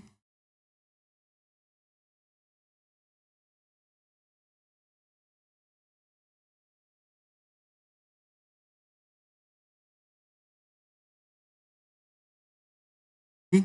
आपको याद होगा महायान की शाखा क्या थी आपकी? संस्कृत। महायान की शाखा संस्कृत थी। अब एक सेंटेंस आपको लिखवा रहा हूं मैं। एक आचार्य है, आचार्य भिक्षु जगदीश कश्यप, जगदीप कश्यप जी इतिहासकार हैं। जगदीप कश्यप जी वो एक कथन बताते हैं, उनकी बुक में कथन बताया गया कि आचार्य भिक्षु, क्या कथन बताया गया? वो चतुर्थ बौद्ध संगत कथन है, वो लिख रहा हूँ मैं आपके लिए, समझना इसमें। उन्होंने बोला चतुर्थ बौद्ध संगति में संस्कृत भाषा को बौद्ध ग्रंथों के माध्यम से स्वीकार किया गया था, क्योंकि कनिष्क का साम्राज्य पश्चिमोत्तर प्रांत में फैला था, जहाँ की आम जनता पाली भाषा नहीं जानती थी। तो आप समझ रहे हो ना कि वहाँ पे संस्कृत का प्रयोग क्यों किया गया? चतुर्थ बौद्ध संगति में ग्रंथों में संस्कृत का प्रयोग क्यों किया गया? कि कनिष्क का साम्राज्य उत्तर पश्चिम भारत में था, वहाँ की स्थानीय जनता पाली नहीं जानती थी, पाली नहीं जानती थी, इसलिए क्या हमने संस्कृत भाषा का प्रयोग किया। ऐसा कौन बोलते हैं? आचार्य भिक्षु बोलते हैं। और इसकी जानकारी कौन देते? जगदीप कश्यप जी की बुक से मिलता है, ठीक है ना? चलो, ठीक है, चलो। उमा की आकृति वाले सिक्के हमने देख ही लिए हैं कि होश के टाइम पे मिलते हैं। अच्छा, एक ऐसा शासक जिसने अपनी तुलना, अब बता दिया आपने, अब भी पढ़ा होगा तो आपको रिवाइज करना है। एक ऐसा शासक जिसने अपनी तुलना कृष्ण, बलराम, भीम, अर्जुन से, कृष्ण, बलराम, भीम, अर्जुन से की है। एक ऐसा शासक जिसने अपनी तुलना कृष्ण, बलराम, अर्जुन, भीम से की है। कौन है बताओगे आप लोग? गौतमी पुत्र सातकर्णी। कौन है बेटा? गौतमी पुत्र, गौतमी पुत्र सातकर्णी, गौतमी पुत्र सातकर्णी, ठीक है ना? ठीक। तो ये सारे फैक्ट आपने लिख लिए, सारे महत्वपूर्ण फैक्ट हैं बेटा। याद रखना, मैराथन के नाम पे मैं आपको हलवा नहीं दे रहा हूँ, मैराथन के नाम पे आपको सारी क्लास ही दे रहा हूँ, हिसाब से पूरा टॉपिक ही आपको दे रहा हूँ, कंटेंट भी शानदार दे रहा हूँ आपके लिए। ठीक है, थोड़ा आगे बढ़ेंगे और लिखेंगे, एक दो फैक्ट और लिखना है थोड़े से। अच्छा, जो शकों ने अपने यहाँ पे छत्र प्रणाली लागू की थी, छत्र प्रणाली वो कहाँ से लेके आए थे? शकों ने प्रणाली, छत्र प्रणाली लागू की थी। छत्र प्रणाली कहाँ से? ईरान से आई थी। मूलतः ईरानी प्रणाली है, मूलतः कहाँ की? ईरानी प्रणाली है, ठीक है ना? ईरान से शकों ने अपनाई और शकों ने कुषाणों से क्या, ईरान से शकों के पास आई और शकों से कुषाणों के पास आई। ठीक है, ठीक। अच्छा, एक क्वेश्चन यहाँ पे फैक्ट लो, तिथि लेख युक्त सिक्के किसने जारी किए थे? लेख युक्त सिक्के सर्वप्रथम किसने? शक शासक रुद्रदामन, रुद्रदामन ने जारी किए थे। तिथि लेख युक्त किसने? शक शासक रुद्रदामन, ठीक है ना। चलो, अच्छा हिंद वन कहाँ के थे, एक रिवाइज कर लो आप लोग। शक कहाँ के थे? शक लोग कहाँ के थे आपके? मध्य एशिया, सेंट्रल एशिया, है ना। ये दूसरा, शक के अलावा जो कुषाण आए थे पश्चिमी चीन से थे, यूची जनजाति से थे। पहलव भी बाहर से आए थे अपने आप पे। पहलव कहाँ से थे? ईरान से थे, ईरान से थे। कहाँ से थे पहलव? आपके ईरान से थे, ठीक ना। हिंदवन आए थे आपके यहाँ पे, हिंदवन, हिंदवन बैक्टीरिया एवन से थे। अच्छा, इनके आने का क्रम पता है आपको? आने का क्रम तो यार है ना, पहले आए थे हिंदवन, आने का क्रम हिंदवन, इंडो ग्रीक शासक पहले आए, फिर आपके कुषाण शासक आए, फिर आपके पहलव शासक आए, गोंडो फर्नेस वगैरह, फिर आपके तक शासक आए, इन्हें याद रखना।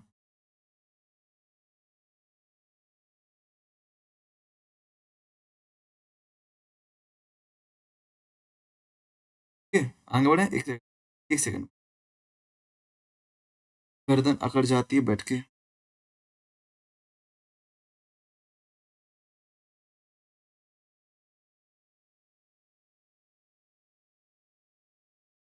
ठीक, आगे देखना, कुछ और फैक्ट लिख लो कि अंतिम सत शासक कौन था? अंतिम सत शासक रुद्र सिंह तृतीय था। अंतिम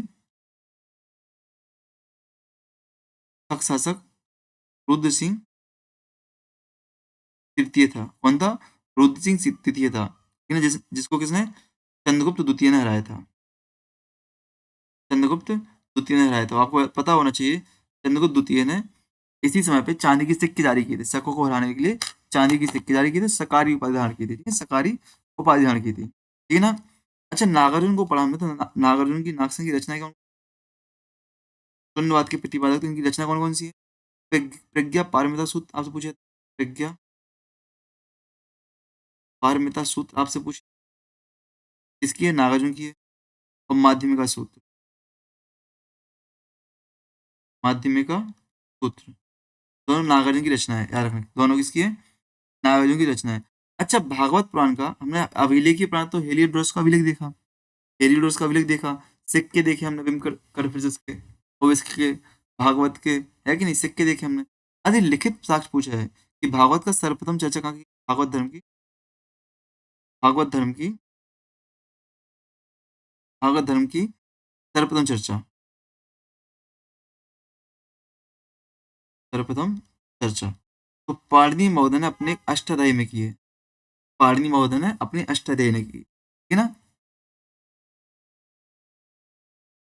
ठीक, चलो। अच्छा, कुषाणों के देवकुल कहाँ से प्राप्त होते हैं? मैंने अभी बताया था, कुषाणों के देवकुल, कुषाणों के देवकुल। और देवकुल का मतलब क्या बेटा? देवकुल का मतलब है कि अपने पूर्वजों की मूर्तियां प्राप्त हो रही हैं। दो जगह से प्राप्त होती है, एक मथुरा से होते हैं, मथुरा के निकट माट से, दूसरा ईरान से प्राप्त होते हैं, ईरान के सुर्ख कोटला से, सुर्ख कोटला से, ईरान के तुर्क कोटला से प्राप्त होते हैं, ठीक है ना। चलो, ठीक। अच्छा, जो भगवत मैंने अभी नाम बताया था, भगवत धर्म के प्रमुख नायक बताए थे, कुछ नाम लिखे थे मैं, संकर्षण, वसुदेव, प्रद्युम्न, साम, अनिरुद्ध। इनकी माताओं के नाम आपसे पूछे जाते हैं। कुछ एक बार जोड़ी आई थी, आपसे लिखवा रहा हूँ मैं कुछ, क्या, भगवत धर्म के प्रमुख नायक, उनकी माता के नाम। एक बार सही जोड़ी मिलाने के लिए आया था, सुमिलित करने के लिए आया था, इसको लिख लो। आपको बता दें, जो मैं डाटा निकाला 2011 से लेके 2025 जनवरी तक के पेपर का डाटा पूरा, कुछ कुछ जून के एग्जाम का डाटा भी इसमें लिया है साथ में, याद रखना, ठीक है ना। संकर्षण, संकर्षण की माता का नाम रुक्मिणीपुत्र, संकर्षण को रोहिणी पुत्र कहते हैं। वसुदेव सबको पता है देव की पुत्र है, देव की पुत्र है। प्रद्युमन रुक्मणी पुत्र है, मतलब कृष्ण जी के बेटा है, रुक्मणी पुत्र है। शाम जाम्बती पुत्र है।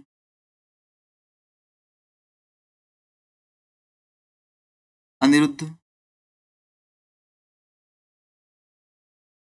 प्रद्युमन पुत्र है, प्रद्युमन पुत्र। क्या रखना, संकर्षण नंबर 1 कौन है आपके, Sankarshan uncle. Number 2 Vasudev, number 3 Pradyumna, number 4 Samba, number 5 Anirudh. ये पांचों नाम याद रखना आप लोग, इनको पांचों नामों को आपको याद रखना है, ठीक है ना। अब आते हैं हम लोग आगे संगम काल पर। देखो जितने फैक्ट लिखवा है हम लोग पढ़ो जल्दी से, जल्दी रिकॉल करो, जल्दी रिकॉल करो एक बार।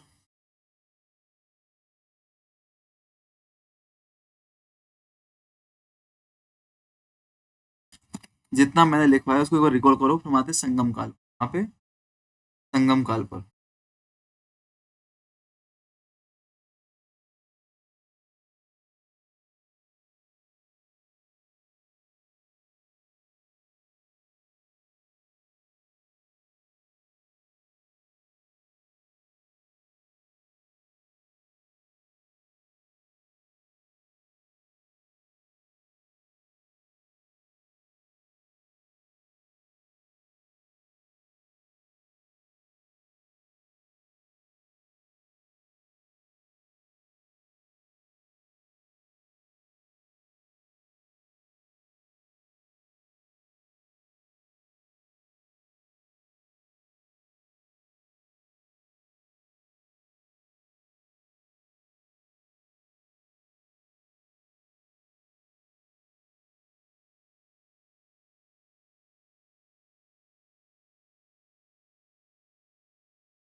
क्लियर रिवर, अब आते हैं संगम काल पे।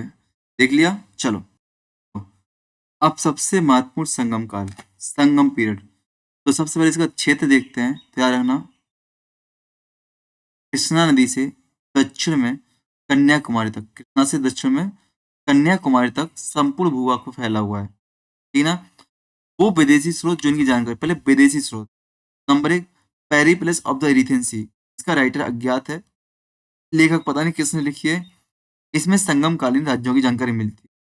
बात करते हैं टॉलमी की भूगोल ज्योग्राफी का। इसमें टॉलमी के द्वारा जो डेमेक्रिया लिखी हुई है लिमरिका, इस डेमरिका लिमरिका में नाम उल्लेख है संगम शासकों का। तमिलकम, क्या नाम, तमिलकम उल्लेख है, कृष्णा और तुंगभद्रा के बीच का क्षेत्र संगम संस्कृति का वास्तविक केंद्र माना जाता है। संगम का अर्थ माने तो संगम का अर्थ क्या है, गोष्ठी, परिषद या साहित्यिक स्थान। संगम का अर्थ क्या है बेटा, गोष्ठी, परिषद, साहित्यिक स्थान। संगम साहित्य तमिल भाषा का प्राचीनतम साहित्य माना जाता है। संगम साहित्य तमिल भाषा का प्राचीनतम साहित्य है। संगम शब्द का प्रथम प्रयोग, तो संगम शब्द का प्रथम प्रयोग कब किया गया था, तो आपके नयनार संत है, सह भक्ति परंपरा से संबंधित तिरुवल्लुरकार, अप्पार संत जो आपके हैं, अप्पार संत हैं, अप्पार संत हैं। उन्होंने उन्होंने तिरुवंशकार में नयनार परंपरा के संबंधित है, शिव भक्ति परंपरा से संबंधित है। उन्होंने संगम शब्द का पहले प्रयोग किया, पहले संगम शब्द का ध्यान रखना, ठीक है ना। यहाँ पे कुछ शब्द ऐसे मिलेंगे जो पहली बार आप सुन रहे होंगे, तो परेशान मत होना, उनको लिख लेना, याद कर लेना। संगम साहित्य की प्रकृति की बात करें तो प्राचीनतम वीर गाथा परक है। क्या है, वीर गाथा परक है ना, वीर गाथा परक है। इसमें युद्ध, वीरता, दान, राजाओं की प्रशंसा की चर्चा की है, ठीक है ना। यह साहित्य राजाओं और नायकों के शौर्य का वर्णन करता है, मुख्यतः क्या, शौर्य का वर्णन करता है, लेकिन समाज, अर्थव्यवस्था, युद्ध, प्रेम, धर्म, सबका चित्र भी देता है, ठीक है ना। तो मुख्यतः वीर गाथा परक आपके संगम साहित्य है। तमिल, तीन तमिल संगम हुए, ठीक है ना। तीनों तमिलों का सर्वप्रथम उल्लेख कहाँ पे, अग्गपोरुल, अग्गपोरुल नामक व्यक्ति ने किया है। 8वीं शताब्दी में। याद रखना तीनों तमिल संगम का क्या सर्वप्रथम उल्लेख कहाँ पे अग्गपुरल में मिलता है, याद रखना, ठीक है ना। ठीक, चलो संगम वर्ड का यूज कहाँ हुआ था, यहाँ पे, और इसको क्या लिखा है, ठीक है। चलो अब बात करते हैं पांड्र, जो आपके 3 तमिल संगम हुए हैं वो किसके, पांड्य राजाओं के संरक्षण में हुए। 3 संगम आपके किसके, पांड्य राजाओं के संरक्षण में हुए हैं। कहाँ, पांड्य राजाओं के संरक्षण में हुए, पांड्य राजाओं के। प्रथम जो संगम हुआ था उसके अध्यक्ष द्वितीय और तृतीय। प्रथम के अध्यक्ष अगस्त्य ऋषि थे। अब देखो पढ़ने का तरीका क्या है, आप लोग पढ़ते हैं ऐसे, फिर ऐसे, फिर ऐसे, लेकिन मैं बोलूँ ऐसे क्यों, मैं बोलूँ ऐसे पढ़ो। ऐसे में क्या होता है, कंपेयर करने के लिए तो हमको बन जाता है, कंपेयर करने के लिए तो पढ़ तो बन जाता है। तो यहाँ पे देखना, प्रथम संगम अगस्त ऋषि का, द्वितीय संगम अगस्त तक, दूसरे संगम के अध्यक्ष कौन थे, अगस्त ऋषि से। बाद में इसकी अध्यक्षता तोलकपियर ने की थी। और तीसरे संगम के अध्यक्ष आपके नक्कीर माने जाते हैं, नक्कीर। देखो पहले संगम के अध्यक्ष अगस्त ऋषि, दूसरे के अगस्त तोलकपियर और तीसरे के नक्कीर महोदय। पहला संगम मथुरा में हुआ था और तीसरा भी मथुरा में हुआ था, लेकिन दूसरा जो आपको हुआ था कपाटपुरम अलवई में हुआ था, कपाटपुरम अलवई में हुआ था, ठीक है ना। पहला संगम मदुरई में, दूसरा संगम मदुरई में, तीसरा कपाटपुरम में। तीनों संगम, सॉरी, तीनों संगम पांड्य शासकों के संरक्षण में हुए। तीनों संगम कहाँ पे, पांड्य शासकों के संरक्षण में देखरेख में हुए हैं। क्या, तीनों संगम जो आपके हुए हैं बेटा कहाँ, पांड्य शासकों के संरक्षण में देखरेख में आपके हुए हैं। रिकॉर्डिंग हो रही है ना, ठीक है ना। इसकी अवधि 4400 वर्ष, 3700 वर्ष, 1850 वर्ष। पूछी नहीं है कभी, बता ना कई लाखों कई हजारों वर्ष तक चले संगम। जो सबसे महत्वपूर्ण ग्रंथ हो, किस संगम में कौन से ग्रंथ की रचना, क्या है ना, परिपाड़ल, प्रथम संगम में परिपाड़ल, अकनानूर, मदुरै पट्टे और कबीर पप्पी वर्तमान में अनुपलब्ध। पहले संगम में कोई भी ग्रंथ उपलब्ध नहीं है आपके पास, ठीक है ना।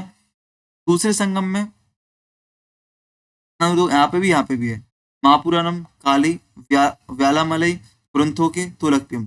दूसरे संगम का इकलौता मात्र ग्रंथ उपलब्ध है तोलकपियम।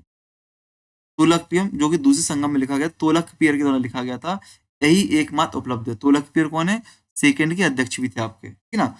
और तृतीय में एतुतो के, वीर परियोते, नचिर नाक्य कुर्थोक के और परिपाटल। देखो ये सेम टू सेम आ रहा है ना, कई बार परेशान नहीं होना, बस याद करना। यहाँ पे तीसरे में एतुतो क्या रखना, तीसरे में एतुतो क्या रखो, पहले में आपको परिपाटल याद रखो और मथुरा पुट्टा याद रखो, और दूसरे में तोलकपियम, दूसरे में तोलकपियम। बस इतना याद रखो, ये नाम संगम साहित्य से संबंध। आपको जो प्रश्न आता है लिखा होता है निम्नलिखित में कौन संगम साहित्य से संबंधित नहीं। निम्नलिखित में कौन, जैसे अभी मणिमेखला नहीं आया, यहाँ पे नहीं आया, शिल्पादिकार आया नहीं आया, ये दोनों संगम साहित्य तो नहीं है। तो लिखा आ जाता कि निम्नलिखित कौन से संगम साहित्य हैं, के नाम पढ़ लो, बस ये नाम याद रखना कि ऐसे है, या याद रखो या नहीं कि कौन दूसरे कौन। याद रखना एतुतो के तीसरे में आता है और तोलकपियम दूसरे में आता है। एकमात्र ग्रंथ है अभी बचा हुआ है, इतना याद रखना दूसरे का है बस। अगर याद रख लो कि हाँ ये संगम ग्रंथ है, संगम साहित्य है, ठीक है। ये संगम पांड्य शासकों के संरक्षण में हुए। तोलकपियम द्वितीय संगम का एकमात्र उपलब्ध ग्रंथ है। वर्तमान में उपलब्ध संगम शायद अधिकांश तृतीय संगम से है ना, ये संगम से उपलब्ध है, ठीक है ना। वर्तमान में एतुतो के वगैरह, वीर पेतियुतो के वगैरह, ठीक है ना। प्रथम संगम के अधिकांश ग्रंथ समुद्र में डूबने के कारण नष्ट हो गए, समुद्र में डूबने के कारण नष्ट हो गए। अब संगम साहित्य का संपादन, संगम साहित्य का संपादन वर्तमान में किसने किया है, तो तिरुनेलवेली शहर में सोसाइटी है, साउथ इंडियन सैफ सिद्धांत पब्लिकेशन सोसाइटी। क्या, साउथ इंडियन सैफ सिद्धांत पब्लिशिंग सोसाइटी आपकी तिरुनेलवेली में, तो इसके द्वारा प्रकाशन किया गया है संगम साहित्य, ठीक है ना, याद रखना। बात की जाए तीनों संगम की अवधि लगभग 9950 वर्ष, कुल का भी 8553। संरक्षण देना पांडराजा 197 पांडराजा की बात की गई, ठीक है ना। ठीक, अब याद रखना संगम काल, संगम साहित्य में जो 3 संगम हुए हैं, इनके काल को लेकर इतिहासकारों मतभेद। अलग अलग शास्त्री अलग अलग मत बताते हैं। यहाँ पे जो आपको याद रखना है, नीलकंठ शास्त्री का तो याद रखना ही है। अगर श्रीनिवास अयंगर 500 ईसा पूर्व से 500 ईस्वी तक बताते 1000 साल तक आपका संगम का काल रहा होगा, संगम वंश का, ठीक है ना। इस संगम का काल रहा होगा। नीलकंठ शास्त्री 1000 ईसा पूर्व 1000 ईस्वी से 300 ईस्वी बताते हैं। रामशरण 300 ईस्वी 600 ईस्वी बताते हैं, और एन सुब्रमण्यम 300 ईसा पूर्व से 300 बताते हैं। एक बार पढ़ो, आपको याद, अब बोलो याद कैसे करो, याद करो एक बार। श्रीनिवास अयंगर 500 ईसा पूर्व बताते हैं। सुब्रमण्यम एन सुब्रमण्यम 300 ईसा पूर्व से 300 बताते हैं। नीलकंठ शास्त्री 100 ईस्वी से 300 ईस्वी, और रामशरण शर्मा 300 से 600 ईस्वी बताते हैं, ठीक है ना। ठीक, सामान्यतः जो माना जाता है आपका 30वीं सदी ईसा पूर्व से 3री-4थी सदी तक स्वीकार किया गया, ठीक है ना, सामान्यतः। ठीक, संगम संस्कृति की तुलना बात की जाए तो एच डी सांकलिया महोदय ने एच डी सांकलिया महोदय ने एच डी सांकलिया जिन्होंने भीमबेटका इत्यादि खोज की है, विष्णु, ठीक है ना, नावदा टोली की खोज की है, यहाँ से उनको वो मिला है, ठीक है ना। तो एच डी सांकलिया महोदय ने संगम संस्कृति की तुलना महापाषाणी संस्कृति मेघालय तक इससे की, क्यों, क्योंकि दोनों में वीर पूजा होती थी, शस्त्र पूजा होती थी, पशुपालन होता था, समाधि परंपरा के समान तत्व पाए गए दोनों में, इसलिए एच डी सांकलिया बोलते हैं कि संगम संस्कृति महापाषाणकालीन संस्कृति, ठीक है ना। प्रमुख ग्रंथ की बात करें, अब यहाँ पे महत्वपूर्ण है आपके लिए, कौन सी ग्रंथ की रचना किस, ये आपके लिए महत्वपूर्ण है। दीर्घ कविताएं, महाकाव्य, कुछ काव्य संग्रह यहाँ पे लिखे हैं, ठीक है ना, कुछ काव्य संग्रह लिखे हैं, ठीक है। अब देखो यहाँ नंबर 1, दीर्घ कविता की बात करें या महाकाव्य रचना, तो नेडुल वाले। अब ये याद रखना, शब्द कठिन है, इसको आप बोलोगे तभी आपको याद होंगे, ऐसे मत बोलो, मुंह मत बोलना, आपको आवाज निकालनी पड़ेगी। नेडू नल वाड़ई, नेडू नल वाड़ई किसने, नक्कीर ने लिखा है, किसने, नक्कीर महोदय ने लिखा है। विषय पांड्य शासक नेडू जिलियन और उसकी रानी का वर्णन है। दूसरा पट्टिनपाले, पट्टिनपाले रुद्रन कर्णकार, पट्टिनपाले रुद्रन कर्णकार का है। चोल राजधानी फवार कावेरी पट्टम का जीवांत चित्रण है, पट्टिनपाले, ठीक है ना, चोलों की राजधानी का चित्रण है। तीसरा मदुरई कांचे, मदुरई कांचे मंगुदी मंगुदी मरुदनाथ ने लिखा हुआ है। पांड्य शासक नेडी जुलियम के शासन का वर्णन मिलता है इसमें, याद रखो। नेडुल नेडू नलवाड़ी नक्की की रचना है। पट्टिन पाले रुद्रन कन्नालूर की रचना है। और मदुरई कांची मांगुंदी मरुदनार की रचना है, मरुदनार की रचना है। अब काव्य संग्रह में परिपाडल, परिपाडल परिपाडल 70 गीतों का समूह है, जैसे मयूर नृत्य का उल्लेख है। पुरुना नूर 150 कवियों की रचनाएं मानी जाती हैं। कपिलार, अव्वई, कोविल, महत्वपूर्ण। अब यहाँ पे जो काव्य संग्रह पूछा था किससे संबंधित, परिपालन 17 गीतों संग्रह, गुरु नानूर 150 कवियों संग्रह, पूछा गया काव्य संग्रह कौन से। सबसे महत्वपूर्ण पूछा गया जय कुदुरपट्टू, 5 बार पेपर में आया अभी तक, 2011 से अभी तक 5 बार पेपर में आया। तो ये चेर शासकों की प्रशस्ति आपसे पूछा गया है कि किस काव्य संग्रह में, किस तमिल संग्रह में चेर शासकों की जानकारी मिलती है, किसमें, पदुरपट्टू में, पततु पपट्टू, पततु पपट्टू में चेर शासकों की जानकारी मिलती है। चेर शासक प्रशस्ति पत्र का 10 कविताएं लिखी गई हैं चेर शासकों पर, 10 कविताएं, 8 चेर शासक हैं, 10 कविताएं और 8 चेर शासक हैं। एस एस अयंगर महोदय तमिल व्याकरण समाज रीति रिवाजों को कोष कहते हैं। दुपट्टू क्या, दुपट्टू को एस एस अयंगर महोदय क्या कहते हैं, ये तमिल व्याकरण है, समाज और रीति रिवाजों का कोष है। अहिनानूर की रचनाकार पूछे गए। अहिनानूर, अहिनानूर की रचना मामूल नार ने की है। आपने इसको पढ़ा भी था जब आप नंद वंश पढ़ रहे थे, मौर्यकाल पढ़ रहे थे, मैंने बताया था कि मामूल नार ने नंदों और मौर्य वंश की इतिहास की जानकारी दी है, नंदों की धन संपदा की जानकारी दी है, नंदों की धन संपदा की जानकारी दी, किसने, मामूल नार ने। याद है, आपको पढ़ाया था कि नहीं याद है। बस यही आपका इंटरलिंकिंग माइनर चाहिए कि आपको तुरंत चीजें याद आनी चाहिए, ठीक है ना। तो अयनानूर, मामूल नार, नंद और मौर्य वंश की इतिहास की जानकारी मिलती है। कुदुरपट्टू 8 चेर शासकों की प्रशस्ति है। एम एस अयंगर तमिल व्याकरण समाज रीति रिवाज का कोष है। पुरनानूर 150 कवियों की रचना है, याद रखना। एक परिपाटल 70 गीतों का समूह मयूर नृत्य आपको मिलता है। अब आते हैं एस आर एस शर्मा के द्वारा, आर एस शर्मा के द्वारा संगम साहित्य को 2 प्रकार से वर्गीकृत किया गया है। कैसे, आर एस शर्मा के द्वारा संगम साहित्य को आख्यानात्मक समूह और उपदेशात्मक समूह। आख्यान में 18 प्रमुख ग्रंथ हैं और उपदेश में 18 लघु ग्रंथ। अब लघु ग्रंथ याद कैसे करोगे, याद कैसे करोगे, उपदेश आप छोटे देते हो तो लघु ग्रंथ है, आख्यान बड़ी व्याख्याएं करते हो, बड़े 18 ग्रंथ। और इनके नाम याद रखना, जो 18 आख्यानात्मक समूह हैं, वीर गणक को क्या कहते हैं, मेल,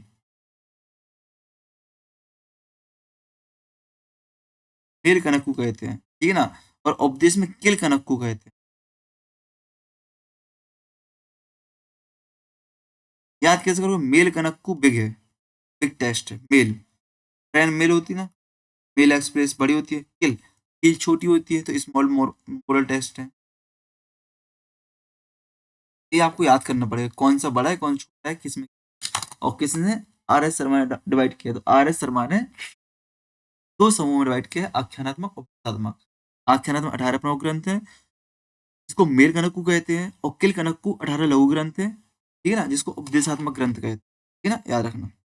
त्रुकुल, त्रुकुल की रचना त्रुवल्लुन ने की है। त्रुकुल की रचना त्रुवल्लुन ने की है, त्रुवल्लुन ने त्रुकुलर की तिरुक्कुलर कुरल की रचना त्रुवल्लुन ने की है। 113 खंड इसमें नीति, धर्म, समाज और नैतिकता की जानकारी मिलती है। इसको पांचवा वेद बोलते हैं, याद रखना, इसको पांचवा वेद बोलते हैं, इंपोर्टेंट चीज, पांचवा वेद बोलते हैं। इसको तमिल बाइबल भी बोलते हैं और पांचवा वेद भी कहते हैं। इसको तिरुक्कुल को, तमिल बाइबल किसको कहते हैं? तिरुक्कुल को तिरुवल्लुवर ने लिखी है, ठीक है। पांचवा वेद कहते हैं, पांचवी छठी शताब्दी का है, पांचवी छठवीं शताब्दी का, याद रखना, ठीक है ना। अब देखो यहाँ पे, Thirukkural is not a Sangam anthology but belong the post Sangam literature. मतलब तिरुकुल आपका संगम साहित्य से बस ये याद रखना। तिरुकुल आपका संगम साहित्य से संबंध नहीं है, ये संगम के बाद का है, संगम के बाद का है, ठीक है ना।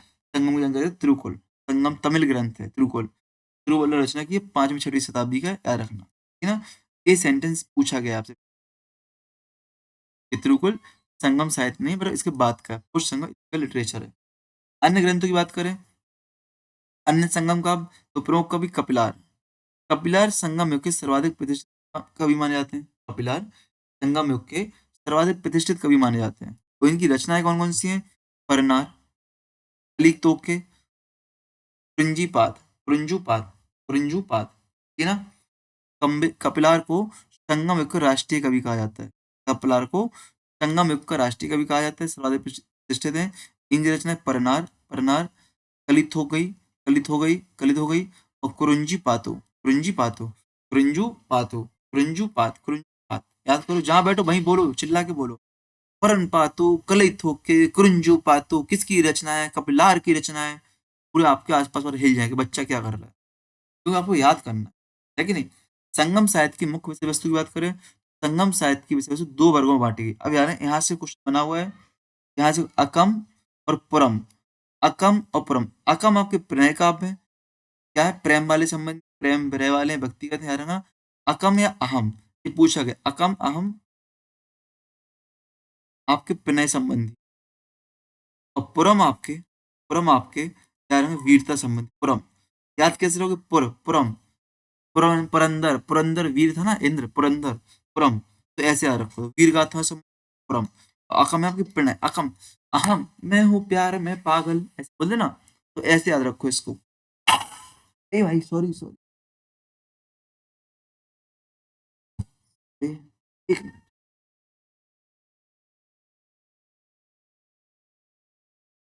ठीक है ना, अकम है गीत, और पुरम वीरता युद्ध।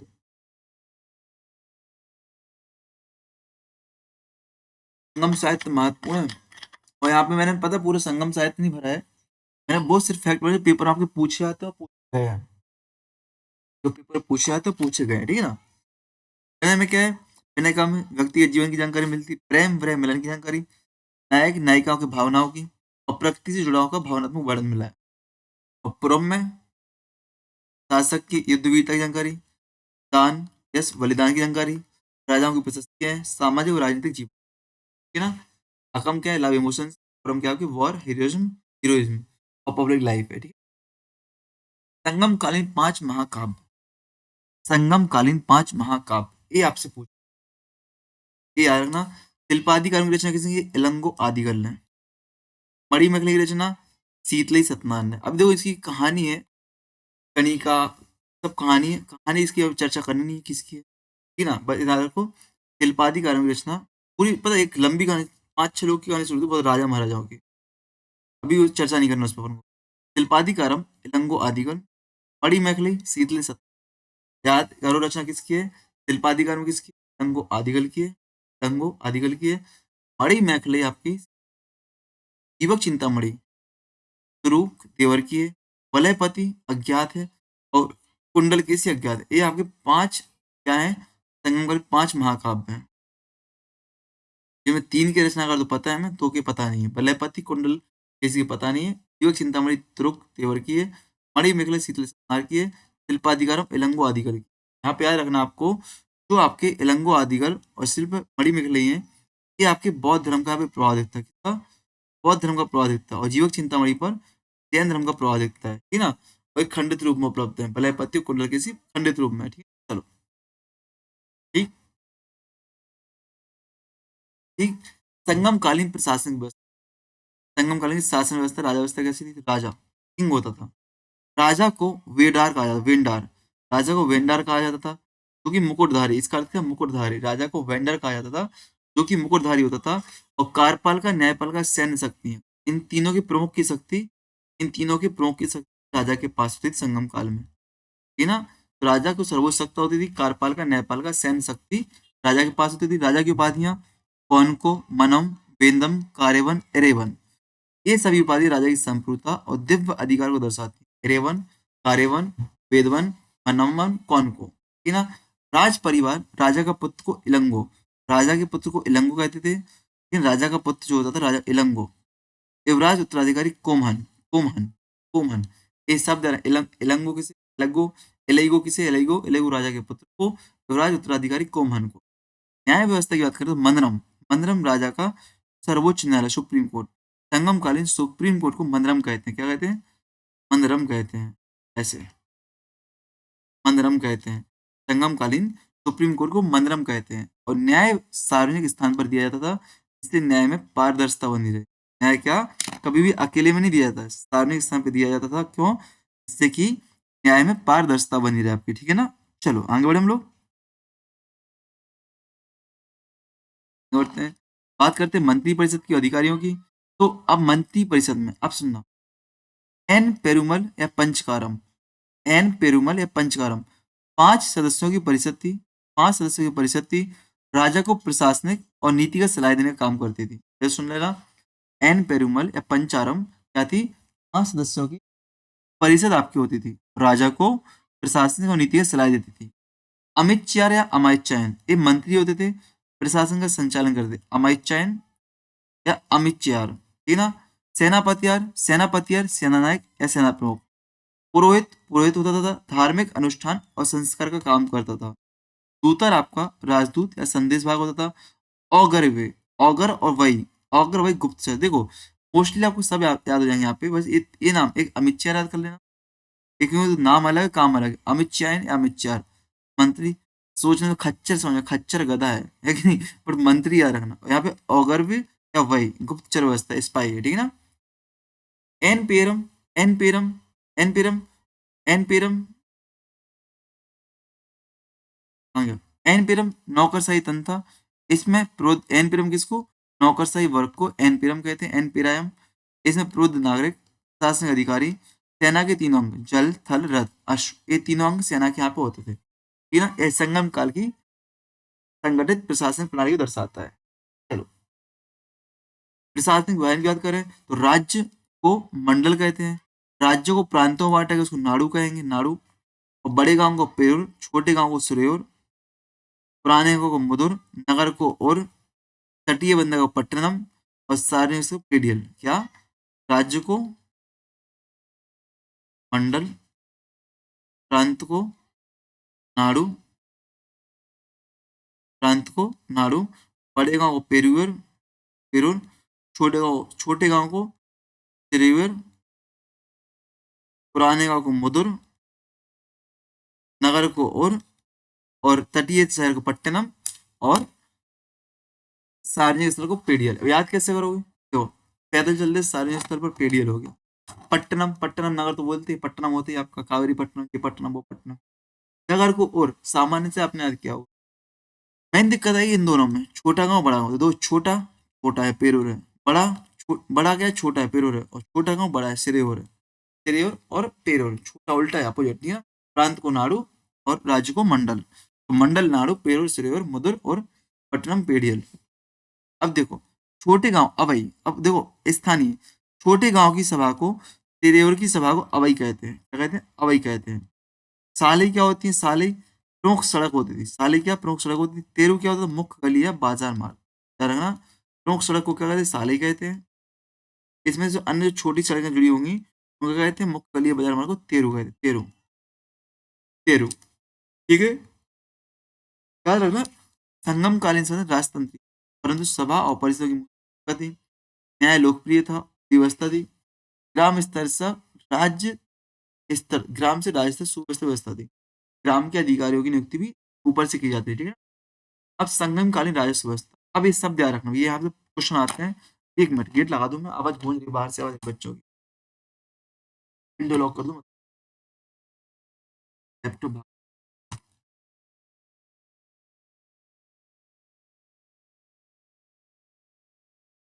चलो, संगमकालीन राजस्व व्यवस्था, इसको याद करना। करई, करई क्या आपका भूमि कर होता है। करई क्या होता है बेटा? भूमि कर। उल्गु या सुंगम क्या होता है? सीमा शुल्क या पथ कर। उल्गु या सुंगम क्या? सीमा शुल्क या पथ कर। वरीयम या बारी, वह निश्चित इकाई क्षेत्र जिससे कर प्राप्त किया गया हो। वह निश्चित इकाई क्षेत्र जिससे क्या कर प्राप्त किया, उसको क्या कहते हैं? वरीयम कहते हैं, वारी कहते हैं। वारियर क्या होता है? वरीयम वारी से कर वसूल करने वाला अधिकारी। वरीयम वारी से कर वसूल करने वाला अधिकारी वरियार। कड़मई या पाड़ू क्या होता है? राजा को दिया जाने वाला कर। राजा को दिया जाने वाला कर कड़मई या पाड़ू। एरई क्या होता है? सामंत द्वारा, 1 मिनट रिकॉर्डिंग हो रही है। हाँ, ये देखना पड़ता है भाई, इसे रोकने के बाद पता चले गायब भी हो जाए। एरई क्या होता है? सामंत द्वारा लिया गया तो युद्ध में प्राप्त लूटा हुआ माल। इराकू या अरबी क्या होता है? बलपूर्वक लिया गया उपहार या जबरन वसूली। कन तिकन क्या होता है? सर्वोच्च लेखाकार। कन तिकन सर्वोच्च लेखाकार होता है। कल्तिक क्या होता है? मोती एवं समुद्री व्यापार से जुड़ा हुआ वाणिज्य अधिकारी। कल्तिक, ठीक है ना। कालातिक, कल्तिक क्या होता है? मोती समुद्री व्यापार से जुड़ा हुआ अधिकारी। फिर से एक बार पढ़ो, अभी याद नहीं हो आपको, पढ़ो देखो। करई क्या हो रही? करई भूमि कर, लैंड रेवेन्यू। उल्गू, उल्गू या सुंगम सीमा कर या पथ कर। वरीयम क्या हो रहा है? एक निश्चित इकाई क्षेत्र से, एक निश्चित इकाई क्षेत्र, वरीयम एक निश्चित इकाई क्षेत्र जिससे क्या करते हैं?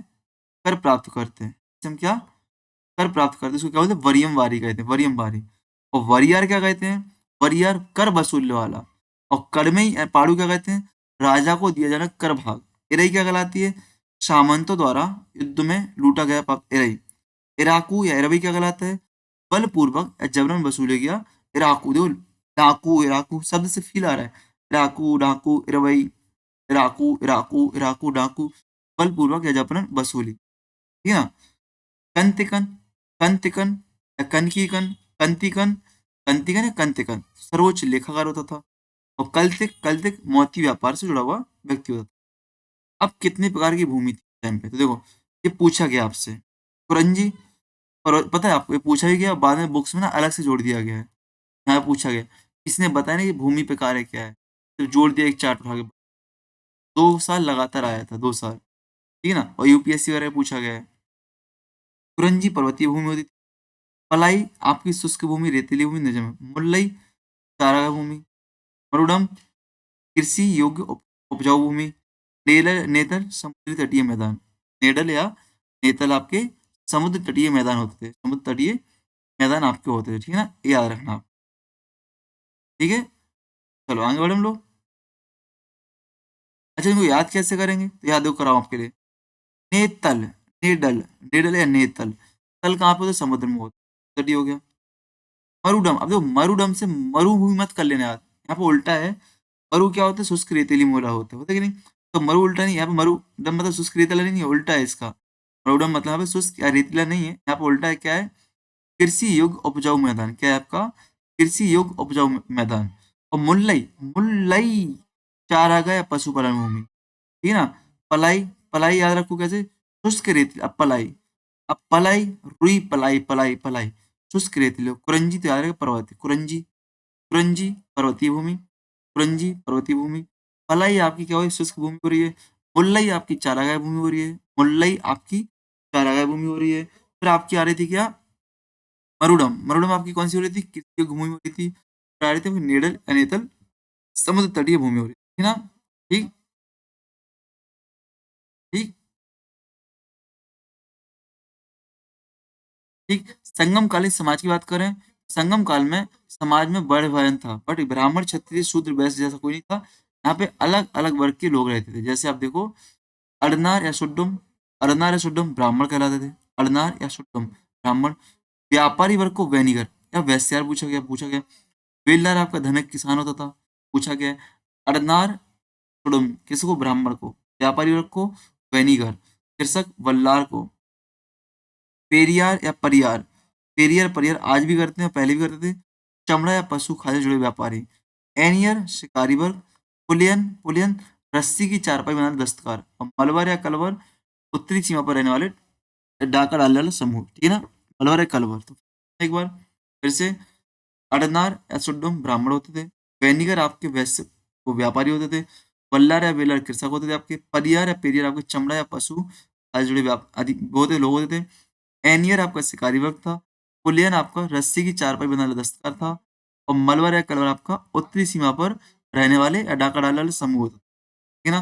बात करें संगम जातियों की या व्यवसाय की, संगम जाति के व्यवसाय की। देखो ओमनार कौन होते, ओमनार जो नमक उत्पादन करते थे। कुचावर आपके कुम्हार होते थे। कोल्लर आपके लोहार होते थे। तैथर आपके बढ़ई होते थे। वन्नार आपके धोबी होते थे। उलातर आपके हलवाई और परादाबार मछुआरे। तो एक बार फिर से एक बार पढ़ो इनको। उमनार, उमनार नमक। कुचावर कुम्हार, तो याद रखो कोल्लार लोहार, कोल्लार लोहार। बोल में सेम फीलिंग, कोल्लार लोहार। तैथर, तैचर बढ़ई। वन्नार धोबी। उलातर, ये वन्नार आपसे पूछा गया है, वन्नार आपसे पूछा, वन्नार धोबी। उलातर हलवाई। परादाबार आपका मछुआरे, मछुआरे, ठीक है ना। कराई क्या है, भूमि कर है। ओलोंग सीमा शुल्क, वरियार कर वसूली अधिकारी। तेनाई प्रणाली भूमि समाज अर्थव्यवस्था लागू होती है, तेनाई प्रणाली, ठीक है ना। संगम समाज व्यवसाय पर आधारित था, ना कि कठोर वर्ण व्यवस्था पर, है ना? चलो, यहाँ पे संगम काल मैंने खत्म। पढ़ो जल्दी से, आपको 3 मिनट का समय दे रहा हूँ। संगम को एक बार मेन मेन वर्ड्स देख लो संगम के, जल्दी से। संगम के जल्दी मेन मेन वर्ड्स देखो,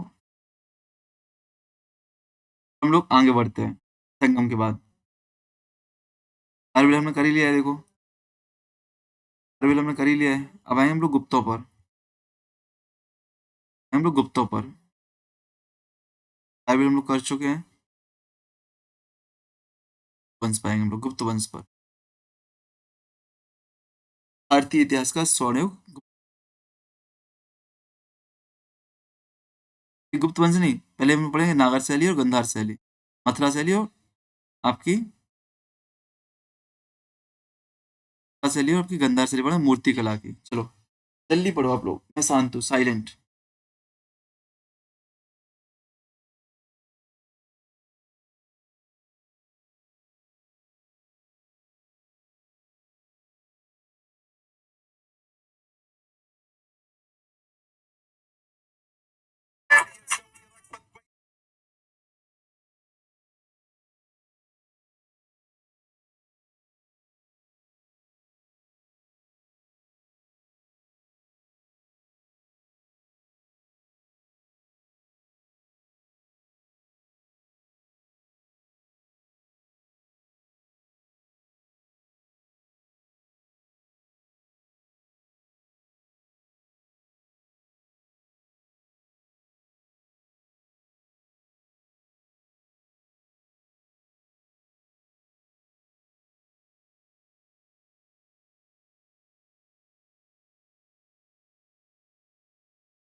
तो पढ़ लिया आपने संगम काल।